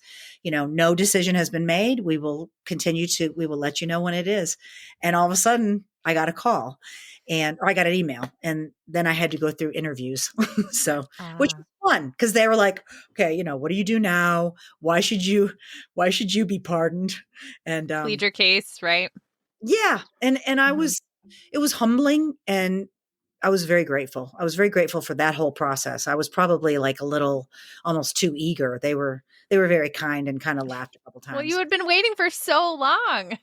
Yeah. And that is just extreme. I can't believe it took that long. I know. I don't understand how it works, but I was also pretty impressed too that somehow that paperwork stayed there, and I had to get all of these things notarized, and I had to have, a bunch of different things. So I was, I'm like, well, I wish all of your systems worked this thoroughly, Right. Thorough about other things. So anyway, I so I ran my 3 miles that day, and then that was all I cared about. Was I just needed to keep rebuilding my life. And of course we had no money, and treatment for me, it cost $17,000 even back in 2016 for 33 days, and insurance covered $500 of it. So we had to take out a second mortgage. My dad helped us tremendously, but, I had a wonky relationship with my dad. So that was still kind of hard and hurtful. And anyway, all that stuff we had to overcome. But, so then the next year comes around, and I was telling Tom, because I was running, as a healthy person. And I said, I would love to run one more marathon just as a sober person. I wasn't drunk during my other marathons, but I wasn't a sober person. And he thought it was a great idea too. And we chose New York, because while I was in jail, which was in October and November, of course, New York is the first Sunday of November. And it was on the TV that was hanging from the ceiling, just like you can imagine, especially back then in the pod. And it was on one of the main news stations like CNN or something. And they were showing the winners of the New York City Marathon. And I'm sitting in there, and again, I don't want to make this sound like some big, Lifetime special, but I was just Lifetime movie, but I was just overwhelmed sitting there thinking, I've always wanted to run New York. I could run I'm a runner, and I'm sitting in jail. Oh my God. And I was trying not to feel sorry for myself, and I wasn't worried about, I'm going to run New York someday. But because I had had that experience at that moment, I talked to Tom about it, and I said, I would love to run New York, and I know it's a lottery, so I'll just enter it and we'll see what happens. And then if I don't get in, we'll pick another one. And I got in my first time in the lottery. And so that's how this whole thing started with the book, because once you get it, have either of you run New York? I ran it twice. Right. Then, you get all the emails, right? Oh, yeah. Very regularly. And one of them said, Liz Robbins has been commissioned by HarperCollins to write a book about the 2007 marathon. If you would like to send an email stating why you chose to run 2007 New York City, you may be interviewed for the book, or she's just collecting information. And so I did. And as you can probably already tell, I have a hard time condensing things. And so I forced myself to 2 paragraphs. And I did include the fact that I was. That's impossible. I did. I still have the email. I can prove it. And I just stuck to the facts, ma'am. Mother of 3 months in jail, sober a year or 2, whatever. And I sent it to her, and I got a reply from her, which I thought was so cool at the time, because I was just so excited that she replied. And she said, "Thank you for your transparency. I'm very excited that, I hope you have a great experience in the marathon. And, thank you for your information." And that was good enough for me. But then a month or so later, I got another email from her, and because she was going through her processes as a real journalist and a real, and she said, and she was doing some vetting of different people, and she emailed me back and said, "Can we have an interview on the phone?" And that's what started then some really great conversations. And then she ended up picking me 1 out of 3 stories to include in the book. And she was legit. I mean, she came down here and she didn't even stay in Roanoke. She stayed in one of 2 hotels we have in Rocky Mount. And for 4 days, she was here interviewing myself, my family members, my boss at the Y, the folks at the jail, because I got to do some work as a trustee when I was serving. And the woman the sheriff's deputy that I worked with, we have stories. Ugh. So anyway, she was tough and she's also amazing. And I'm friends with her today. I don't read books, but I just put it in my Amazon cart. Oh, thank you. I wrote it down already. I honestly want to read it too. Tastes like no other. Thank you. It's great. Not because Can I I'm get in a it. signed copy? Oh, yeah, I'll have Liz sign it for you. The fun thing about the book is that it really is about what I think we all love, since the 3 of us are on this podcast, and what you guys have talked to others about the beauty of the power of the sport, right? Absolutely. It's about all the stuff that goes into it. It's not just about PRs and time, speed work and training. It's about stuff like why I'm even sitting here right now, because I reconnected with Pat and read his book because of social media. And then in NERC, the Northeast Running Club. Oh, we have so much to talk about.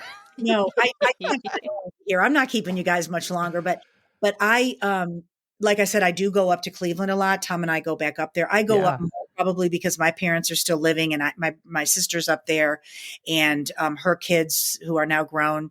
And so my stepdad had Alzheimer's, and my mom was taking care of him. This was back in 2010 and 11. And so I was sober, of course, and working I was working for the Farley Center, I think, at that time. So I worked remotely so I could go up to Ohio whenever. So I went up there at least once a month for about a year to help my mom and to just be around. And I would run by myself. Well, one of my friends that I had connected with on Facebook said, "Do you know about this running club that's up there in your hometown?" And I was like, "No," because I never ran when I was in high school, and we didn't have running clubs that I knew of back in the late 70s, early 80s. So they told me to connect with NERC, they called it, and I did, and I'm still a member to this day, and I don't even live up there, but I'm a card carrying member. Our family is, because they're just because of who they are, Mm-hmm. and then we connected with Pat I think just this year in April or May, and we ran together. I found out he's the president of NERC. I was like, El Presidente. He's so humble. He didn't tell me that. He didn't tell us. We Brilliant. found out 6 months after we had him on. Unbelievable, but so on brand. So, but that's what I love about the sport. And that's what, so that's why I love the book, and why it's even still relevant today, because it's about the 2007 race that year, but it is about all the things that go into it, and all the volunteers and all the numbers. I love history too. And I love the history of that race and the history of Boston, and so cool. I get the same way. I honestly do. Yeah. I don't remember history in any form of the Revolutionary War and all that kind of stuff. But when you come to something that really interests me, like running, I will drill those facts into my head. Yes. And that's so healthy, I think. That's really cool. But I'm actually a history nerd now, only because of podcasts and streaming.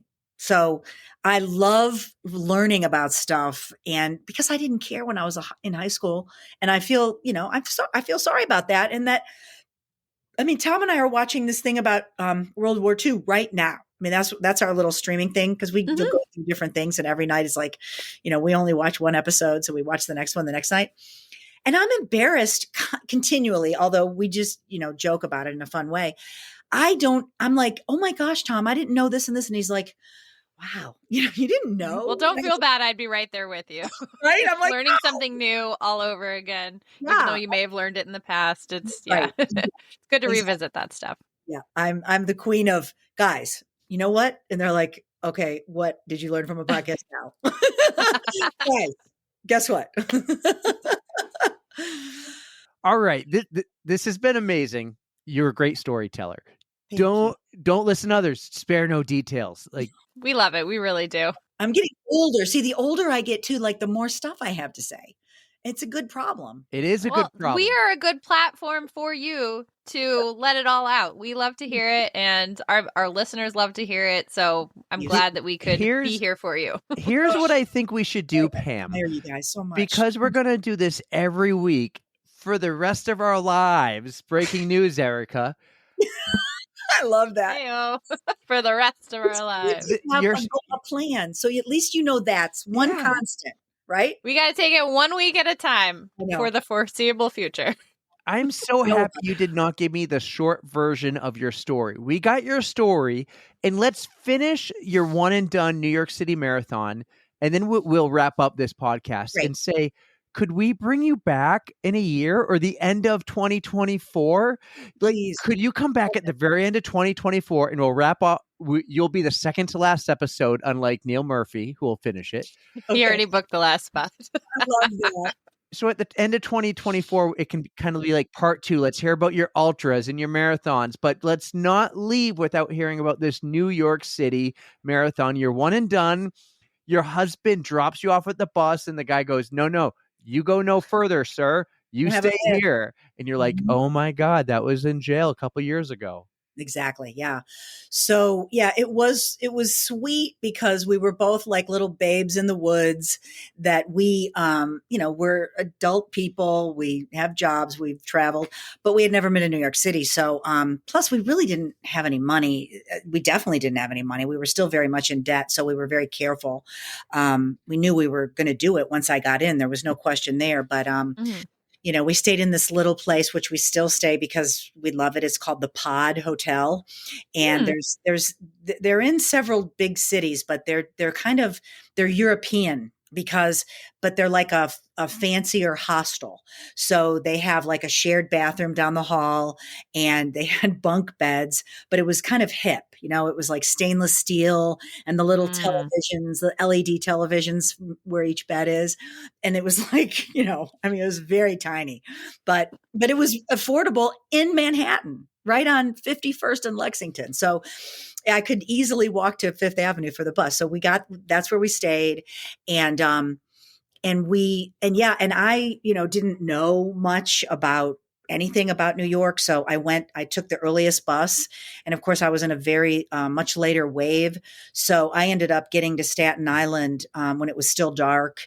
And I was just by myself too. I didn't know anybody. I didn't know anybody that was running New York that day.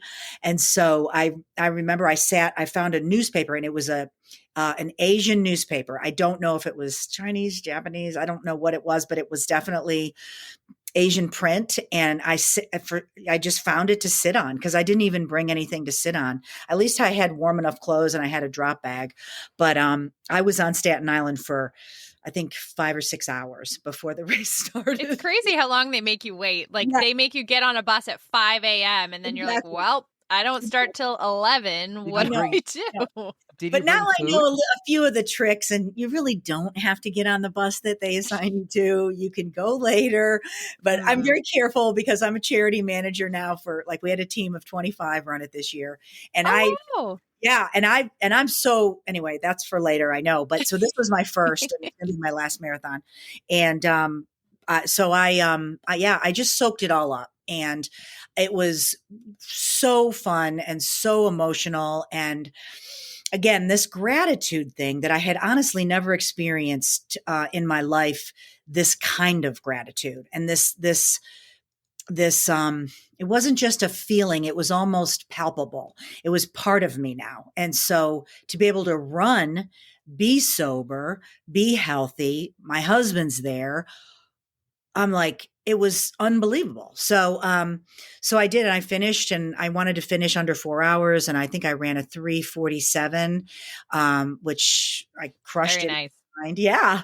And even training for it was was very sweet because I reconnected with a local running club here. We have a running club, a kind of an unofficial running club it is official, called the Crooked Road Runners, because we have the blues was, music was,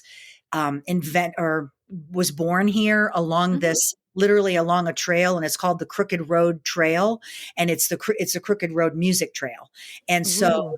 we kind of stole it and had to get permission to use Oh, really? Roadrunners. Yeah. Yeah. We had to get permission, especially because the leader turned it into a 501c3 so that when we put on a couple races, we gave the money back to the high school track team. Anyway, again, Mhm. I digress. So, but they helped me because I hadn't done a long run. The last marathon I ran was in 1999. And that also showed too that I didn't even realize that I wasn't even running marathons anymore. I was running, but I wasn't running marathons because I was not, I was, I wasn't as healthy as I was before. And I was fighting my battle with alcoholism. And I Mhm. was, at the time I was running half marathons and shorter races, but I wasn't committing to any marathons. So maybe I did that. It's like subconsciously. So I didn't have to totally give up drinking because I would give up drinking when I would train for marathons. I don't know. But anyway, so the last marathon I had ran was in 1999. And so my buddies, they were super supportive, and everybody was kind of like walked on eggshells because even as recently as 17 years ago, I mean, it was like there was still stigma, and it was kind of like weird. Mhm. And I really was pretty quiet about it too. I wasn't, I mean, and until the book. And that's when our whole family, even though the girls were kids and teenagers and preteens, they had to agree for us to be in this book because, it was going to talk about everything. And, and when kids are in high school, and their mom is in this book about, alcohol. And again, I was kind of a part of the community because I was involved with the YMCA in Roanoke and then in Franklin County. My husband's a teacher, a beloved teacher, because he changed careers as well. And it's a small enough community that, people know us. And well, I guess I should also say that once I got into once I agreed to be in the book and then was interviewed for the book, and then it still was going to be one marathon, but Mhm. that's when I decided I went a little bit more public because once the book was published in 2008, the newspaper did a story on it and all of that, and that's when I became much more willing and had more opportunities to share my story, which is really what has led to all these other marathons. But we'll talk about that another time. But so I finished that marathon and met Liz. Actually, that was the first time I met Liz face to face because most of the writing was done in 2008 because she was writing about the 2007 marathon. Mm, Like when she makes came, sense. yeah. So the marathon published then in 2008 in October, which was which was planned because it published right before the 2008 marathon, which I was invited back to. So that was like a forced last marathon because we were invited back to speak at the Javits Center at the expo. They did a Mhm. they did a panel discussion with myself and Harry Bask, who was one of the other regular runners that was in the book. And we became friends because we were two of the regular runners that were in the book.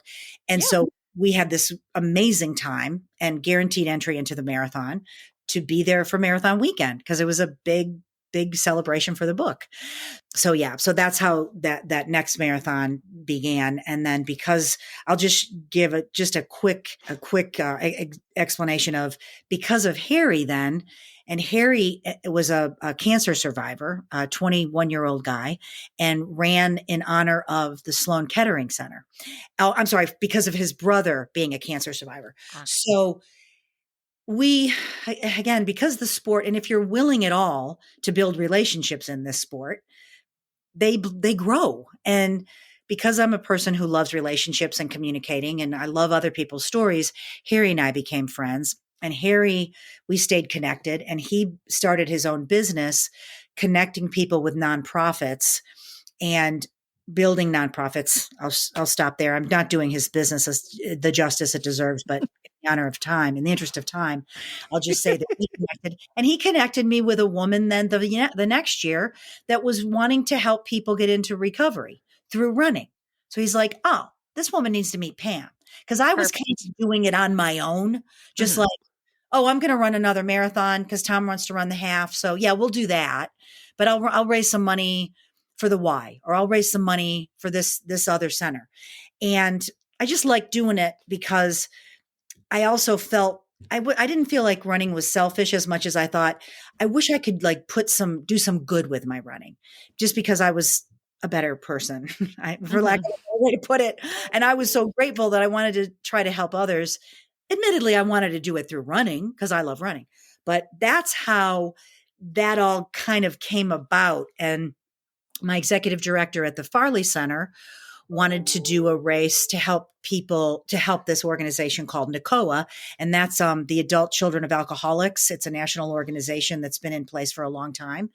And she said, well, I can't run anymore. I don't run anymore, but I'm on the board for NACOA. I want you to run. You run, I'll raise the money.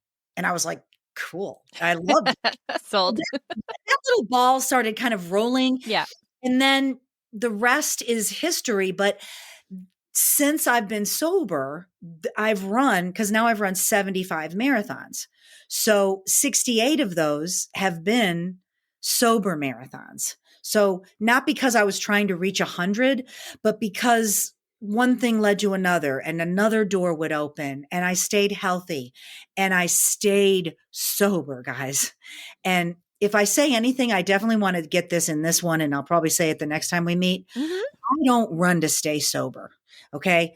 I want to be clear about that because I know that it is a great tool of my recovery, but I don't run to stay sober. I get to run because I am.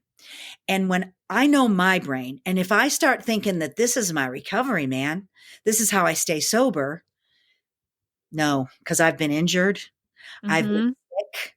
I've been off for months at a time. And if I used it as my recovery, I'd be in a world of hurt. So I got to be really careful there. And I'm careful too, because I work in this industry, and I haven't even talked about Herren Project and the work that I do there using running and raising money to help others. I will put a plug in and say, go to herrenproject.org, HERREN project.org. It's an organization that was founded in 2011 by former NBA basketball player Chris Herren, who fell hard. Played for the Celtics. Yes, he did. Dream team, dream life. But guess what? Addiction has no boundaries. Mm-hmm. And he didn't choose addiction over his family in the Celtics. But once he was an addict, once he had the disease of addiction, there's no choice left then. So that's where, thank God, he found his foundation for recovery, and his story and mine, very different details, but the same foundation. And so I met him at the 2014 Boston Marathon just to have him sign my Boston jacket, which has a whole nother story that involves Runner's World and a bunch of other famous runners. But he was just going to sign my jacket, and he did. But the rest is history, because I ended up working for them. And I've worked for the Herren Project since 2014 from my home office here in Virginia. And we've raised close to $5 million now. Wow. With running. Okay. There's other ways that Herren Project raises money, thank God, and has done a great job over the past 9.5 years that I've been with them. But it's from the power of this sport and the healing that it offers, the connection, the generosity of the people that are willing to get involved in this sport, that we've been able to raise all of that money and build a community of people through the sport of running, and all different shapes and sizes and abilities. And yeah, we have the Boston Marathon, thank God, because each person for 2024 has to raise $12,000 for a Boston Marathon. It's gone up. Oh my gosh. It's different. Different charities have different amounts. That's right. Mm-hmm. But I'll tell you what, it's very competitive. And that's the business side of it that I didn't know, heck or high water. I didn't know anything about it. but I Mhm. trusted me enough to learn as I grew. And I trusted them enough to quit my job and take a full-time position with them. And very grateful, very grateful. I mean, if I left tomorrow, it would have been the best experience I've ever had. And I've worked for lots of different foreign nonprofits, but it's been just a tremendous experience. Because honestly, guys, my favorite thing these days is being trusted too. Even though it's been 17 years, I love being trusted. It's just the coolest thing. I'd rather be trusted than admired, because if someone trusts you, man, that just says so much. Thanks for trusting That's me. everything. Mhm. Yeah. Thanks for Don't be trusting us too. Oh, thank you. Don't be mad at Patrick for recommending me for a Why would we be mad at Patrick? No I'm just way. I'm just kidding, because I've kept you and it's like almost 9:00 at night now. Pam, But you're incredible. Honestly, we're yeah. just so thrilled we were able to give you the platform to put your Mm, story out there, to even if it, like, you're trying to break the stigma of alcoholism, and that's what we yes. want to get the word out there. So anything we can do, Guys, we're thank more you than happy. so much. And the disease, I mean, it's not going anywhere. I'd love to work Mhm. myself out of a job.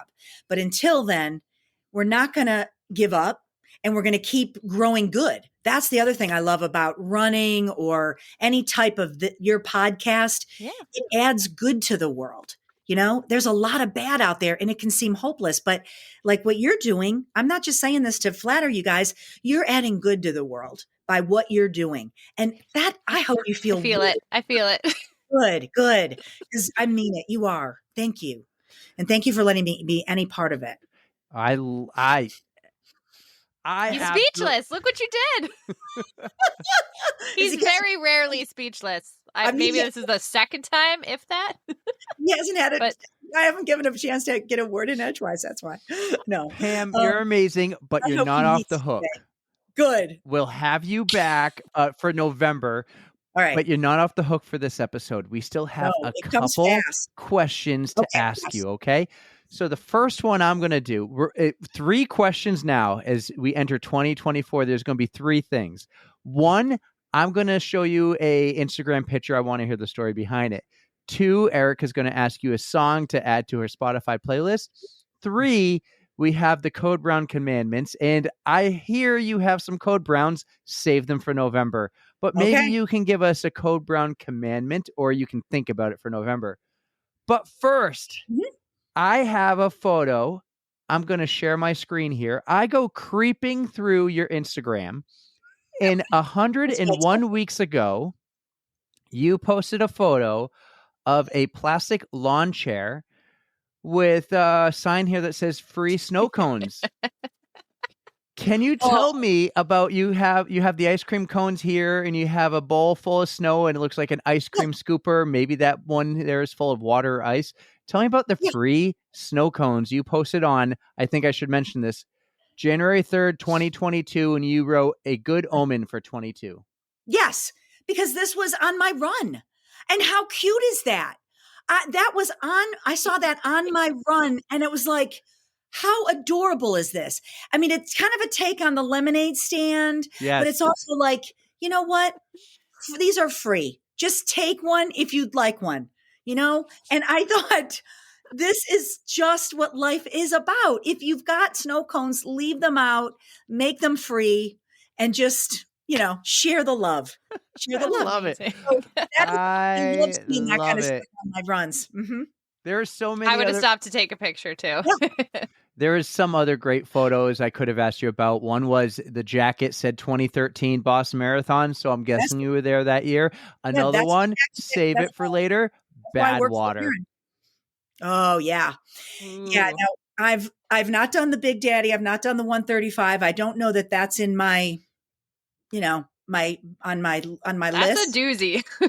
now, but I'm very fortunate though, because I've worked it and I've crewed it. One year I worked Ooh. it. I got to work it alongside Chris Kosman, and the other year I crewed it.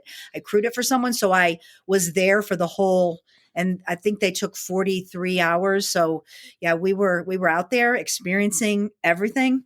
that could go along with it, or at least witnessing it. But I love the Badwater races overall. And I've done Cape Fear, which is out here on Bald Head Island. I am familiar with it, and that has been on my radar, but I'm not ready to tackle that one just yet. Well, you are so Working young, my dear. You have many years to do all these fun ones. I hope That so. one I've done several times. I've done the 50K and I've done the 50 miler, and it's a lot of sand, but I love it. And I've done the Salton Sea, which again, that's what's so cool about the sport. And Chris Kosman is one of those guys that tries to come up with, horrible, hard, fun, beautiful things. And the Salton Sea is you start at Salton Sea, which is an old abandoned town in California. It's sea level, and you run up to the second highest mountain in San Diego called Mount Palomar. And it's 81 miles, 81. And you have to do it with a group of either 2 or 3. It's not a relay. You have to stay within 25 feet of each other. And so it can get, after it's all fun and games, the first 10, 20 miles, but and then you're going up Palomar Mountain at night. And so, yeah, I've done that twice, and incredible, just an incredible experience. So I have 2 buckles, Salton Sea buckles. And yeah, that, and then we'll also have to talk about the icebreaker run across the country. Yeah, that's on my list. So I can't wait. I can't wait for November. I can't even believe I did that one, but yeah, that's one of the reasons I love getting older, because like I said, I get more stories. So you guys that are young, save them, and yeah, I'm writing notes right now about all these because I want to pick your brain later. So I'll save them up for later on.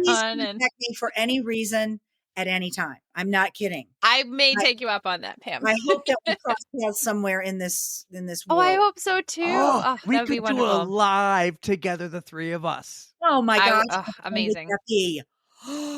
We can That would be like a 4-hour podcast, because we would just leave the mics and just like chat the whole time. Yeah, like I would ignore that we were even doing this, and have a live audience. Definitely. I'm on. Hopefully I don't get stage fright. I don't know. That's a dream. We're years away, but I totally think it's possible. Like we could sell at the Palace Theater in Manchester one day. How cool would that be? Don't have to sell it. Oh God, you're gonna make me like turtle in my sweatshirt. I don't know how I do in front of a live crowd. It took a while to even get to this point. So we'd all wear hats. We'd all definitely wear hats. Okay. I've already pictured it, and Dave the hype man's gonna bring us out, or maybe Maurice. Oh, Maurice, my sweetheart. He just finished his first 100. Shout out to Maurice. And he finished his second hunt. Yeah, the Daytona was. Yeah, he did Javelina, and then he just finished Daytona. I should have remembered Javelina was my first, but he's on my Boston Marathon team for 2024. So he is running. Donate to him. He's got to raise $12,000. No, he is. Yeah, he's on my team. So we are running, and the only way. And this is what motivates me. You're running Boston in April. I am. It'll be my 15th Boston. We're gonna go cheer. We might do it. We're gonna start doing it every year. We did might last have year, to do the second part of your podcast in April. You know where we are, right? Where are you located? New Hampshire. We're an hour north of Boston. Less than that. You're too close. Yeah, you're too close not to come. Please. We have a big gathering at the W Hotel on the Sunday before. It's open house. Chris will be there. It's the 10-year anniversary of Team Herren Project. And it motivates me to pull off a qualifier every year, because I don't take one of our bibs. And so if I want to run, then I squeaked out in Cleveland in May, but whew. So when are you arriving to Boston? I haven't made my arrangements yet, but it'll be Thursday to Tuesday. So I'll be there Thursday to Tuesday that weekend. Tom will be with me. Oh, I have a vision. Isn't it? I'm so excited. We will come to you sometime that week. I will bring microphones. We'll set them up like Erica said. You guys, I'm not kidding. This would be really special. This would be great. It's happening, Pam. It's happening. I'm serious. Oh, and I'm so excited. He'll be around. I can't promise he'll be right with us. But he was just, speaking of Chris, if you want to hear more about his story, he was just on Rich Roll 2 weeks ago. Ooh, you posted that. I saw that. Yeah, I didn't listen yet. I saw that though. Yeah, it's 2 hours long. So he's gonna. Well, Pam, we're an hour 58 minutes right now. We can beat it. No, it's under here. This is like marathon time. You don't want to go over. It wouldn't be the first time though, honestly. Thank Like you. we don't like to cut people off. Like we want to let them just talk. You're gonna And have we to love to edit talk. this So thing. You're gonna have to edit it. But okay, but seriously, we're on. No, I'll edit out some things, but this is too good. And You're we too gotta good, make- Pam. You're too good. No, you guys are. You bring it all out. I am very shy. I hardly ever talk about any of it. Bullshit. if you didn't say it, I was going to. Got me out of my shell. Well, I'm glad we did. If we actually did. All right. You did. Okay, did we cover the second? What was the other question? Oh, We did- Erica, you go Oh, I ahead haven't and even ask. asked it yet. So we have a Spotify playlist, and we love to invite our guests to invite or to add a song that they are feeling at the moment, something inspiring or just something that motivates you. Would you like to add a song? Yes. I actually have two, but you really only want one. Well, You can have two. Save it for Oh, save April. one for. No, I've got too many. I'm giving you two today. Okay. Because Yes, one okay. is old school. Well, they're both kind of old school. They're they really age me. But one is, I just love this song, and it's very Cleveland. It's by Michael Stanley Band. I don't even know if you guys know who Michael Stanley is, but the Michael Stanley Band was very popular regionally, and they have a song called Our Town, or My Town. I'm sorry, My Town, and it's about Cleveland, and it just chokes me up, especially when I'm running the Cleveland Marathon. Cleveland Marathon was my first marathon in 1988. And I was 5 weeks pregnant with Abby at the time. And I didn't find out until right before the marathon. The doctor said, "You're fine, go." So that's, Yep. that's a fun story. So when I ran it this last May, and she was there with Liam, and it was just, again, this is the kind of history stuff too, though, that I love, is like, this is how far we've come. But anyway, so it's called My Town. So I've got to give a shout out to that.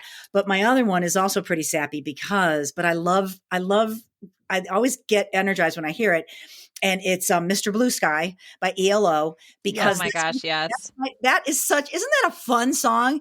And it's Absolutely. my song for Liam. I call him Mr. Blue Sky, and like some of my passwords are a combination of Mr. Blue Sky because Don't tell us that. no, Well- some of them are, but because I don't know, it circled around, and then I actually put it on my running playlist when Abby was pregnant with him, and and that's that line, "Hey, you with the pretty face, welcome to the human race." So I was just sing that, and it's so positive. So we sing and dance to it these days. So I love it. Pam, the last thing we're doing, and we didn't even get into some of your epic stories, which we will soon, but we've been talking about the Code Brown commandments. And what advice would you give someone to help them with avoiding a Code Brown, or to be prepared? Like, for instance, we just had one. It was know what poison ivy looks like. That's a fun one.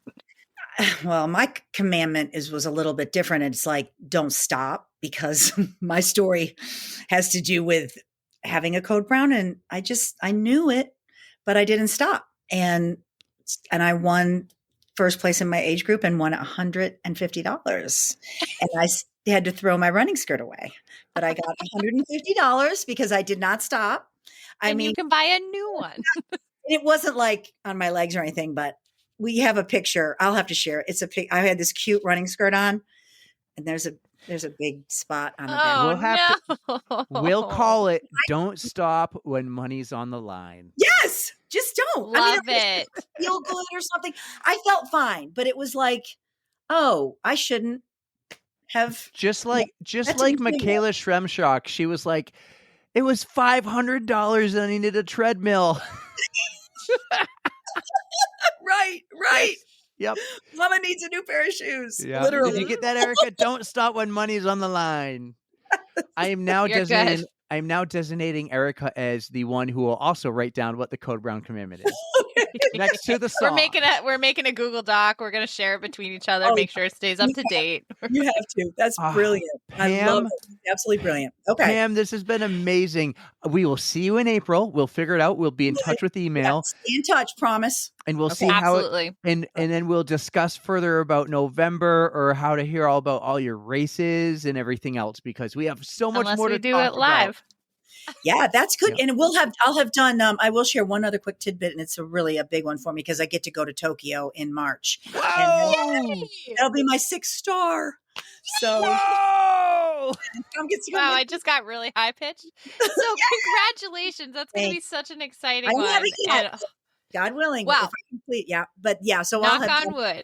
I'll have done that by then too. So I'll wear it around probably. Oh my Do God, it. Pam.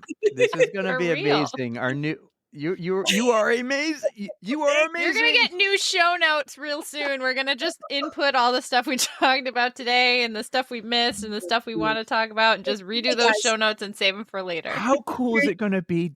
Like going to a I listen to a ton of podcasts. I just got to say this. One of them, like they'll go to a city. It's a hockey podcast, so they'll go to like say Philadelphia, and they'll get this big hotel room suite, and all day long they'll record episodes with people from Philly, and they'll come and talk. I'm thinking like, oh my God, we're gonna do that. We're gonna go to a hotel room, set up microphones. We're not talk. making money like that yet, though. No, but you will have you would have a lot of people that you know that are going to be at Boston. That is true. We have to get our own room. Oh, well, if we plan now, we can make it work. No, we can do. we're gonna come to you, Pam. We're just gonna have it with you. Maybe Maurice or someone you know can join, and we'll just have fun. We will buy the food. We'll buy like pizzas or whatever you want to carb up with. Well, yeah, don't worry about that because we can help with that too. But honestly, we'll talk more about this later. But and you might have to edit this out because this is just details. But I mean, because we have the mezzanine level of the W on Sunday afternoon. And there's there's breakout rooms. We used them before to do some videos with our teammates for Herren Project use. So yeah, we've done stuff like that. So there's definitely a way. Well, it would be a first for us. So it's exciting. Well, I wanted to really would be. I wanted to benefit and not to just talk to me, but to have a fun weekend there. But yeah, and we'll talk about this offline because I do have a couple of different hotels booked because that I can cancel. So if you guys need hotel rooms, we'll talk about that. Because right now, if you go to book, I'm serious. Because I know. It's going to be so expensive for marathon weekend. Luckily, I'm only 45 minutes from Boston. I live right over the border, so it's close enough. But just driving in is nuts. Okay, we'll talk more about that. We'll stay connected. We will continue this in a few months during what I like to call Boston weeks, and I cannot wait. Okay. But hey, guys, one last thing I do want to say again. Thank you so much for your patience and your willingness to listen to me because I did speak so much more about my disease and my recovery. And I know that that wasn't going to be the main thing I was going to be talking about. But it is a big part of who I am today. It's your story. And so thank you for the questions and for allowing me to share everybody thank you for being so candid though. Yes. You are so honest with us. And I mean, that's all we can ask for. That's one thing you can count and that's what we're here for. Everybody has this journey and inside the journey are all these stories and we want to hear the stories and you have a lot more to share. So I can't wait to do it again. I can't wait either. I'm just very grateful to know you guys and to now. Us too. Adore you for sure. Right. You're amazing. Everybody, I hope you enjoyed that. And I can't wait for you to all hear from Pam again. Pam Rickard on On the Runs podcast. What a blast. Mwah, mwah, mwah, mwah. Thank you. Pam, thank you so much. Pam, you were amazing. That was so cool. And for any of our normal pod listeners, you can tell that Erica hasn't gotten back on because Eric never brings us back to the podcast. Erica's got to figure out her dinosaur of a computer and Riverside's got to figure out the Android mobile app issues. But Pam, wow, what a story. You spared no details. So transparent, so honest. I can't wait to meet you in a couple months at the Boston Marathon. Erica, when you're listening to this, take that whole weekend off, clear your schedule. We're going to go meet Pam. We got so many people to meet, but hopefully we can get together at your hotel and hang out, get to meet people from the Herren Project, maybe get to record from the hotel, hear more of your stories, and then we'll get you on to tell us all about the ultra marathons, the marathons you've done, because your story is not completed on this podcast. But with that, Guys, the outro will be on Thursday, as long as we figure out our Riverside stuff, and we're going to record it on Wednesday, talk all about the Boston Run show that we didn't even get to yet, because we have a lot to say about the Boston Run show. So thank you, everyone, for listening. And if Erica's here, she would say... All right, everybody. You know we love you. I hope you have a wonderful day/night. I know we're going to sleep well tonight. And most importantly, don't forget to stretch. 3, 2, 1.